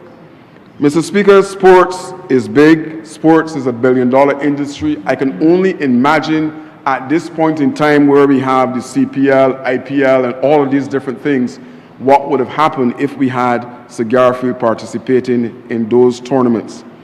Mr. Speaker, I really believe that what is being done by government, we heard about the renaming of the school, is a plus, because it is important that we understand, especially when we have individuals that come from humble beginnings and reach the kind of levels. And Mr. Speaker, like I said, I was struck by the fact of how humble this man was.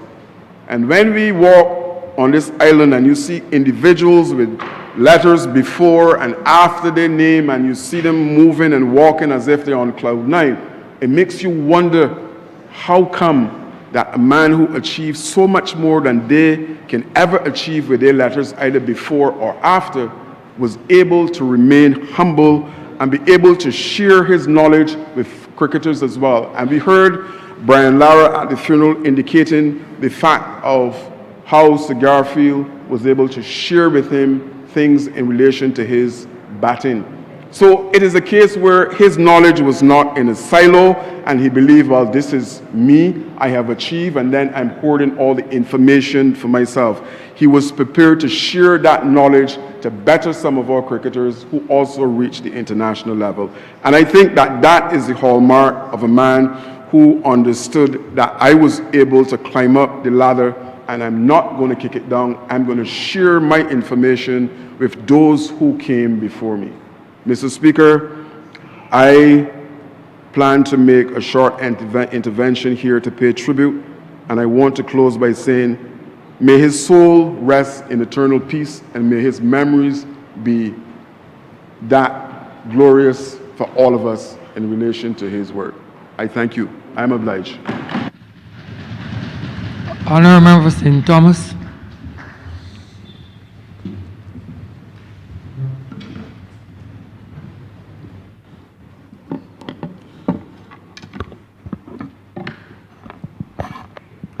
Mr. Speaker, I rise in solemn reverence to mark the passing of the Right Excellent Sir Garfield St. Auburn Sobers, a national hero of Barbados, a global sporting icon, a son of the working class, whose bat and ball became instruments of liberation, dignity, and pride for the peoples of the Caribbean.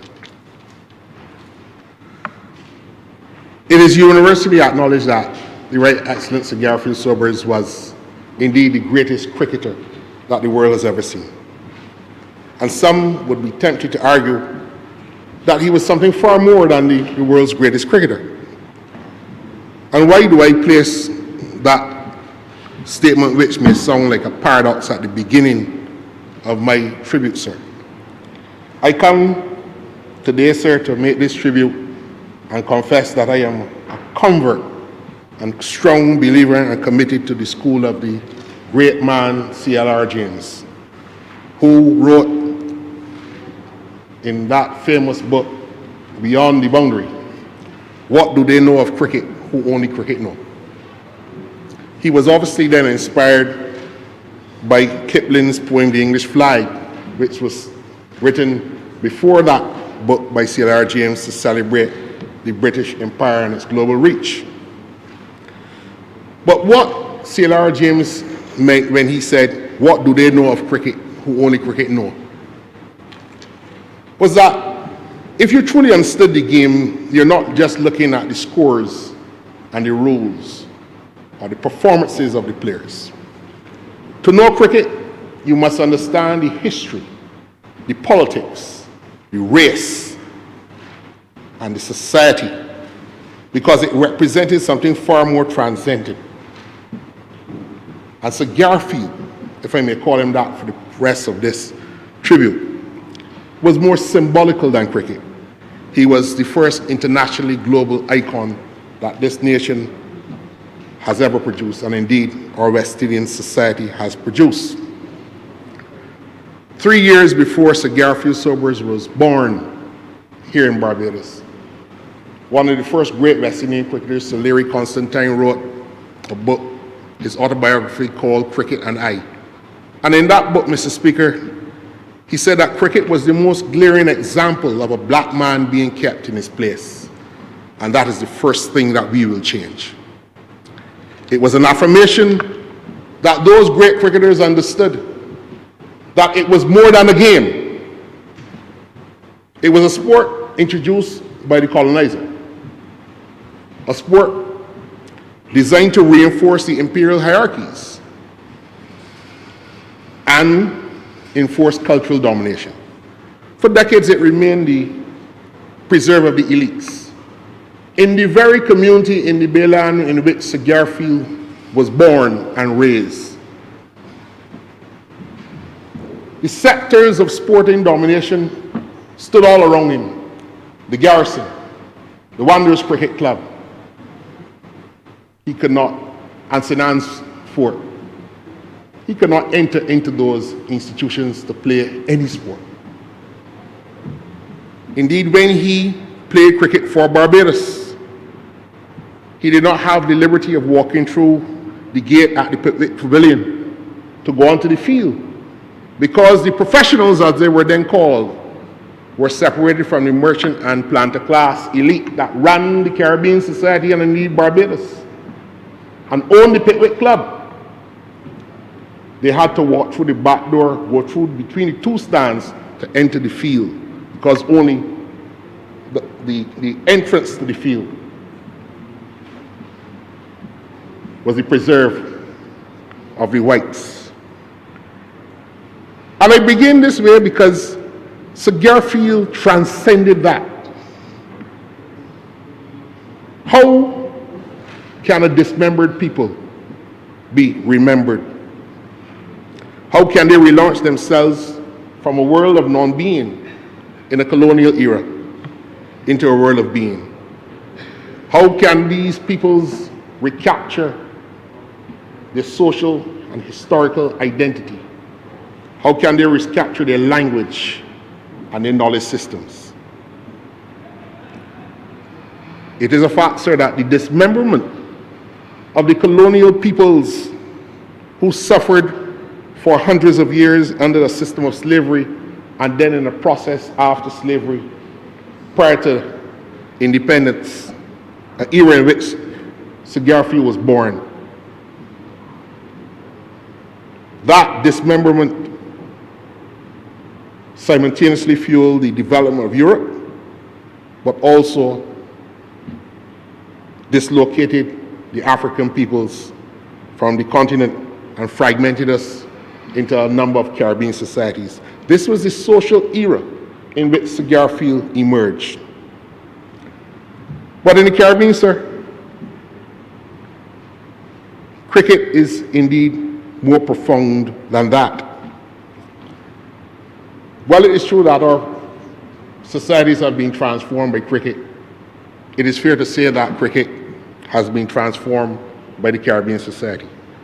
As Cigarfield, sir, lies at the apex of that transformation. Our people transformed cricket, sir, into a stage of resistance. That is why Constantine wrote, it is the first thing we will have to change in the social structure of the Caribbean societies. We change it, sir, from a dull, boring tedium of medium pace and unflattering cricket, and transformed it into a stage of resistance, a theater of emancipation, and a platform for excellence that shattered social distinctions in Caribbean societies like race and class and the cultural stereotypes that were the hallmark of the Victorian era, the prototype of the fledgling British colonies across the world. And sir, that is the world in which Cigarfield was born. And when the Honourable Member for St. Michael South Central referred to Frank, the legendary Frank who was the man on the bicycle, the legend is, sir, that even before he made his debut for Barbados, he was such a legend that he never went a weekend without scoring 100. And even if he would fail at a cricket match, Frank was there on a bicycle to take him as soon as he got out to another match, because 2 and 3 and 4 teams wrote him down in the 11 because he was such a prodigious talent. But Cigarfield Sobers consolidated a revolution that transformed not only cricket in the West Indies, but cricket globally, and indeed the whole Caribbean society. That is because he was the first black man to receive was not the first, sir. He was the second. So Frank Worrell was the first black man to captain the West Indies team. Because all until 1960, as great as the 3Ws were, as great as George Henley was, and the team that emerged in the 1950s from 1948 onwards, we beat England for the first time at Lord's in 1950. But we struggled because West Indians cricket had to be captained by a white man. Batting at 10 and 11 and not contributing with the ball. Paid more than the players whose legendary exploits dot the pages of history, the newspapers, the magazines, the columns about these cricket performances. Had to be white to captain the West Indies team. And there were no apologies about that.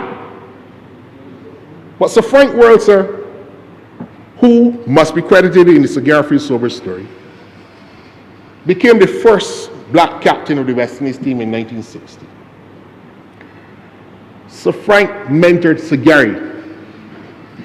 Not only did Sir Gary succeed Sir Frank as the West Indies captain in 1963, but Sir Gary succeeded Sir Frank at the Radcliffe Cricket Club in the Lancashire Leagues.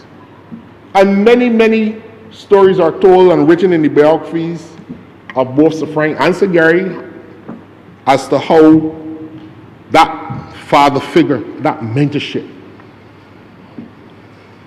led to the development of this prodigious talent that was not allowed to go astray by the village academy, starting with Frank, the bicycle man, and Sir Frank, the captain. They roomed together. When Sir Frank came back into the team, Sir Frank Worrell, because he too had a brush with the cricket authorities demanding equal and better pay and treatment for the black professionals in the West Indies team in the 1940s and 50s, and was told by the West Indian planter elite that ran the cricket Boy, know your place. And Frank was committed to Constantine's mission of cricket being the glaring example of a black man being kept in his place. That is the first thing we will change. Took a sabbatical and went to the University of Manchester and came back to West Indies cricket after captaining the Commonwealth team tour to India and captaining the rest of the world. Could not captain Barbados, Sir Frank. Could not captain the West Indies, but was captaining the rest of the world on tours to India and Pakistan and Sri Lanka at the time. Recognized for his great skill. Opening up the doors for this prodigy called Sir Garfield Sobers to come. So when Sir Garfield is rooming with Sir Frank, you got to understand that in the making of this man in whom we pay tribute today, the foundation was laid by a village academy that included Frank on the bicycle and Sir Frank World, the leader. He made sure that Sir Gary was able to make a living in the early days because they were not being paid well by the West Indies Cricket Board of Control at the time because of the color of the skin. Even though he would have broken Sir Len Hutton's record of 364. That leadership, sir, provided what I consider to be a revolution. Because while Sir Frank was near retirement and they were completing claims from the Caribbean intelligentsia at the time that someone else should succeed Sir Frank, there were claims in Barbados that another great Barbadian cricketer, Sir Conrad Hunt, a man with a university degree, who was the established opening batsman and doing very well by international standards, had a better claim than Sir Gary. But Sir Frank understood the revolution and the social importance of cricket at that time as a metaphor. And for Sir Gary to be a man of working class origins, the first man without a university degree to captain the West Indies team. But Sir Frank was there as manager. Because the West Indies Cricket Board knew they could not get around Sir Frank. If they had their way, Sir Gary would not be the captain. But Sir Frank was so powerful at that time, he retired as captain and became the manager and said the issue of the captaincy is not up for discussion. It goes to Sir Garfield Sobers. And Sir Garfield Sobers therefore consummated that revolution, that social revolution in West Indian cricket that we too often refuse to talk about in these countries in the West Indies. Because cricket is just a sport. What do they know of cricket? Who only cricket know? As C.R. James has said. What do they know of cricket? Sir Garfield's leadership led the West Indies to beat Australia in a test series for the first time. He beat the Australian team. And under Sir Garfield's leadership, the West Indies team for the first time beat everybody home and away twice under his leadership. We don't talk about that. And it confirmed that we are people too. We in the West Indies, a dismembered people, are now remembered within the pantheon of the World Society. Sir Garfield led the West Indies team, and it was not about just cricketing tactics, Mr. Speaker. It was about the social transformation, that affirmation that we had the intelligence to take the English game and to transform it from a dull village pastime played by elites across the world to a place where in the Caribbean it is the only place in the world where it is the sport of the working class. We took the Victorian concept of the four C's, the classics, the church, and the canes, and added cricket. And why do I say that? The English came with their cultural baggage. They brought the Victorian education system, the elite schools, where the Honourable Member for St. Michael South Central made the point. It was played only in the elite schools. It was not a national pastime all across the British Empire. The classics, that's the education system. The Anglican Church, High Church Anglicanism, was spread by the empire to be the national state religion. And the canes represents the social economic mode of production in the plantation societies. But cricket too was part of the English baggage of colonization and colonialism. But it is only in the West Indies that these great men, starting with George Headley and Constantine in the early 1920s and 30s, consummated by Sir Frank and led to its most magnificent apex by Sir Garfield Sobers in the 1960s to complete that social transformation where those persons who were located in the gullies and on the beaches and on the byways who could not get into the cricket clubs. Sir Garfield didn't get into the established cricket clubs because he could not be a member, not even of the black cricket clubs, the middle class clubs like Spartan and Empire, who had West Indian cricketers at the time. So he had at 16 years, to go and play for the police band. Captain Farmer, whose name was mentioned today, was a Barbadian cricketer, police chief at the time, but a member of Wanderers, where just a stone's throw away from the Bayland, it would have been impossible for Sir Garfield to play at.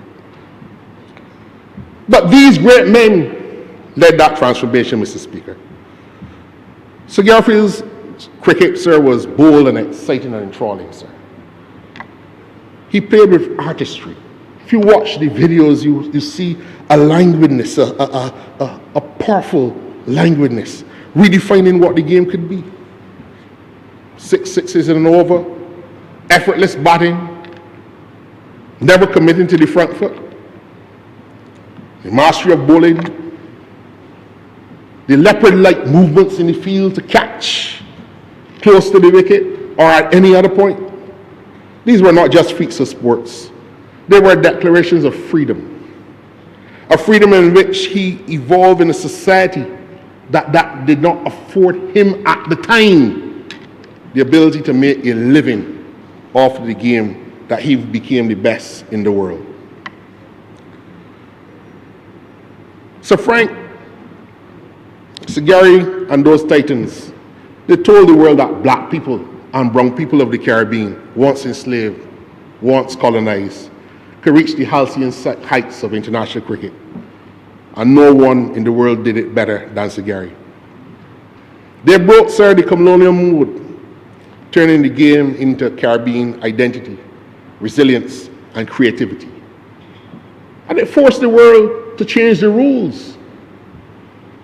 Not only did they change the one bouncer over rules, but for the first time in the middle of a test match, at Lord's, the MCC met to change the LBW rules.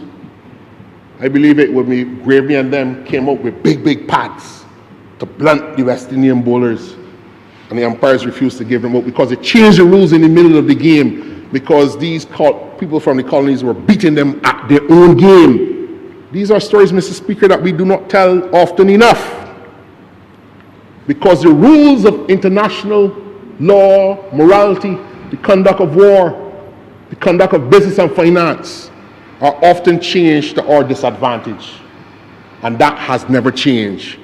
Cricket is the most glaring example of a black man being kept in his place, and that is the first thing that we will have to change. Remain, sir, an enduring metaphor.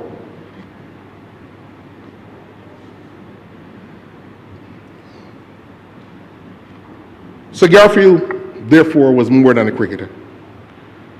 He was a national hero, sir, whose life intersected with the broader currents of the Caribbean social economic transformation. His career unfolded and reached certain heights during the era of our independence, when our nations started to first redefine themselves beyond the colonial confines of that British construct of classics, canes, church, and cricket. It was Sobers' brilliance on the field that became a mirror of our own collective journey, Mr. Speaker. From subjugation to sovereignty to self-government. From silence to self-expression. That virtuoso, that artist on the cricket field, that dazzling ray of brilliance performed consistently over time. It imposed an identity, a self-identity, and a self-determination that has long been a hallmark of the people of the Caribbean. It built up the confidence that later generations led by Lloyd and Richards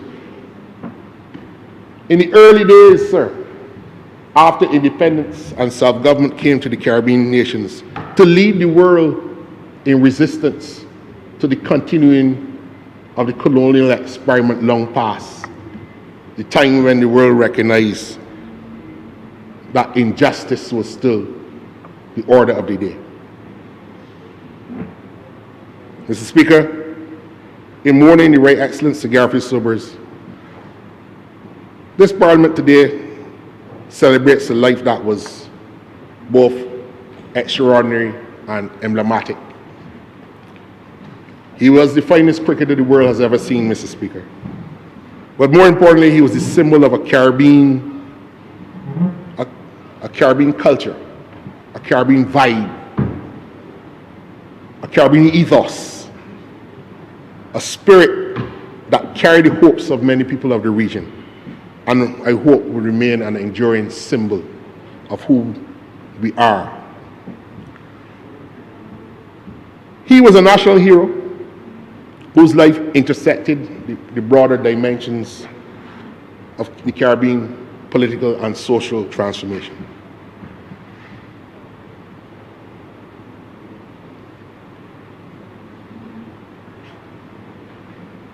He was a symbol, sir, and will long remain the symbol of who we are and who we want to be. Sir, in closing, I would hope that this country seeks to perpetuate the memory and the life and the legacy of the great Sir Garfield Sobers. There is a Sir Garfield Sobers International Tournament. When it started out, it was the Sir Garfield Sobers Schools International Tournament that brought schools from all over the world to Barbados in the late 1980s, early 1990s. It is no longer an international schools tournament because teams are coming from all over the world, made up of some national teams, made up of some schools, and the tournament is now played not in the way it was originally intended. I would like, Mr. Speaker, for that tournament to return as an international schools tournament. We have to do more to honor the legacy of Sir Gary. And more work can be done to attract some of the best schools in the world to come to Barbados in the summer to play in this tournament. Sir, when I watch the footage of the long room at Lord's on the day of the funeral, long room at St. John's Woods, standing room only, watching the live stream of the funeral, it tells me that we have sat down and allowed that tournament to move into something else. That might be deliberate, but I feel more needs to be done where we get the best schools from all over the world to come to Barbados. I also believe, Mr. Speaker, in honoring Sir Garfield's legacy, that we need to complete Kensington Oval. And what do I mean by that? The government has spent 2 years ago millions of dollars to upgrade Kensington Oval to host a World Cup, and it was a fine World Cup in 2024. But Kensington Oval is unfinished for two reasons, in my view. There is no honors board. All the great cricket grounds of the world have an honors board. Centuries in cricket and 5-wicket hauls. But what is more, beyond Test cricket, there have been many great feats occurring at Kensington Oval. And the walls on the outside The internal walls can be a canvas of those great memories. There must be a Sir Garfield Sobers museum at Kensington Oval, if we call it the Mecca. And he is the greatest cricketer that the world has ever seen. Well, then the Mecca should have a Sir Garfield Sobers museum depicting his legacy and his contribution to Barbados, West Indies, and international cricket. I believe so. We need to give Kensington that lift. Let us honor him not only with words, but by contributing to the continuation of the legacy that he embodied. A revolution of dignity, sir, fairness, and excellence. What do they know of cricket who only cricket know? To Matthew, Daniel, Genevieve, the other members of the Sobers family, on behalf of the people of St. Thomas, I offer you this tribute, and I hope that Sir Garfield's memory will continue to inspire generations of Barbadians to come. I hope that his story is retold and constantly kept in mind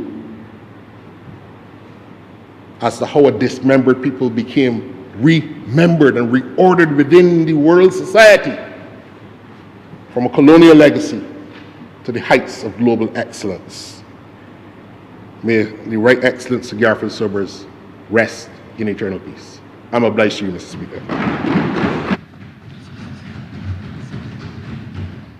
Honourable St. Peter. Thank you. Thank you very much, Mr. Speaker. When I was getting ready to leave home this morning, I put on my shirt, and before I put on my tie, my collar was up. And I thought about what the reaction would be if I came into this honorable chamber, the one you, Mr. Speaker, have the honor to preside over, with my collar up. My mind went back to a predecessor of mine, JTC Ramsey, James Starton Collymore Ramsey, after whom the roundabout by the Busser statue is named. And he came into this chamber, this very chamber, in 1942 with his blue overalls, and he caused a stir. And I, Mr. Speaker, made the connection between JTC Ramsey, this Parliament's first chair of committees, and the Right Excellent Sir Garfield St. Albans Sobers. And I recognize, Mr. Speaker, that by their attire, they were making a statement that said they were not satisfied with the status quo. And while they did not have the kind of influence maybe in the society at the time when they began to make the statement, they developed a method of making a very strong statement. A statement that said, we are here to change things. We are here to make a difference. Now, Mr. Speaker, I did not know Sir Garfield as a friend because, I mean, we were obviously in different eras. But I got to know him in my tourism life on the stand at World Travel Market. Sir Gary on the stand, on the Barbados stand at World Travel Market, meant that all roads led in that large facility in London, all roads led to the Barbados stand. All roads led to the Barbados stand because a global icon was on the stand, was present, and was there engaging with everybody who would come to the stand. His draw, and it's being said by a number of persons who have already spoken, but decades after he played his last match, there were still people lining up to touch him, to shake his hand, to get an autograph, because his greatness appeared to transcend time. That was the measure of the man who we honor today in this tribute in this honorable chamber. But Mr. Speaker, in this short presentation, this short tribute, I want to speak to a matter that arose when he was originally chosen to be our national hero in 1998. And this is the way that I will present my thinking. Mr. Speaker, I want you to allow me to say that I am glad that Sir Garfield St. Albans Sobers was not a perfect man. I am happy that Sir Garfield was not a perfect man, because if he were, then we would treat him as a god. I am glad he was not a perfect man because, as a mortal like me, he represents for me and all others what an imperfect being can do with the application of discipline and hard work added to natural ability and talent. In that way, Mr. Speaker, he does what I believe a national hero should do. A national hero should motivate a nation. A national hero should motivate its people to recognize that in spite of background, in spite of limitations, in spite of imperfections, we can reach world-class standards. We can be the best in spite of ourselves, in spite of those things that others may consider to be limiting factors. So that Sir Garfield, Mr. Speaker, has, in spite of everything, background, growing up, difficulties, challenges, imperfections, he has been able to inspire Barbados. He's been able to inspire Barbadians. He's been able to inspire a world. And Mr. Speaker, standing here representing the constituency of St. Peter, coming after JTC Ramsey, I can say to you that the late Right Excellent Sir Garfield St. Albans Sobers has inspired many in St. Peter.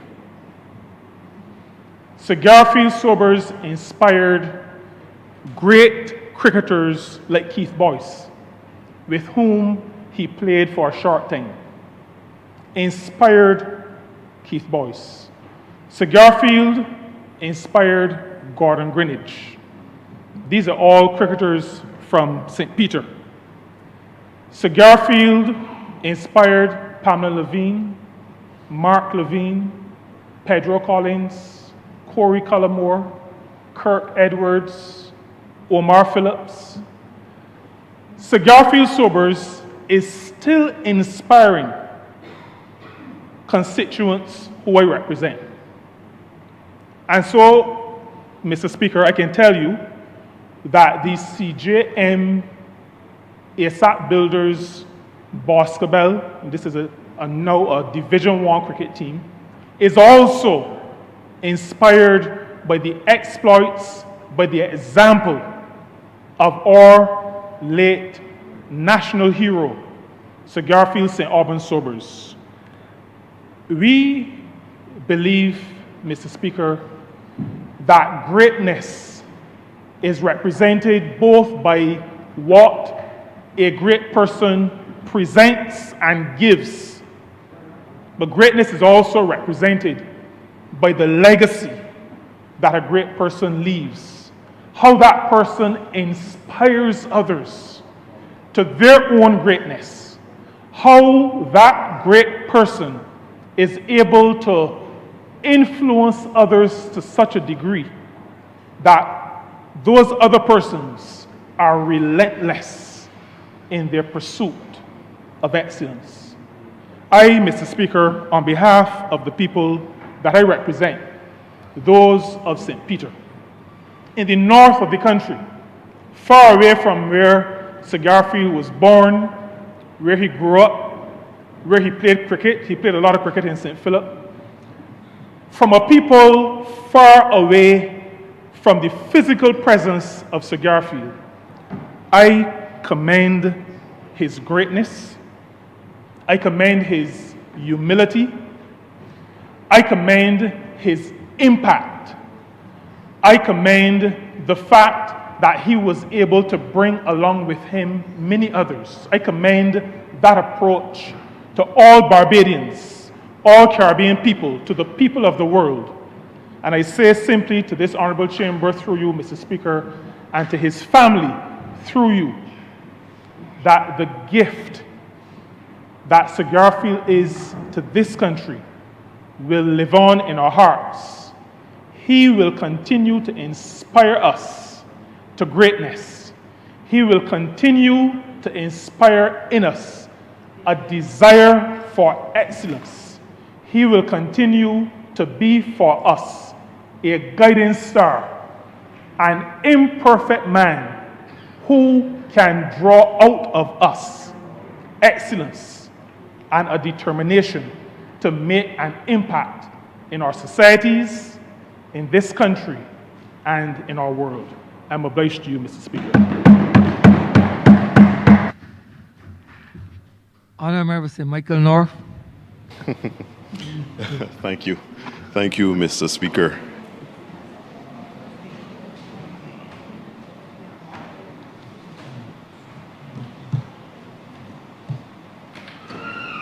Honourable Leader, Government Business. To apologize, Honourable Member. I did mention.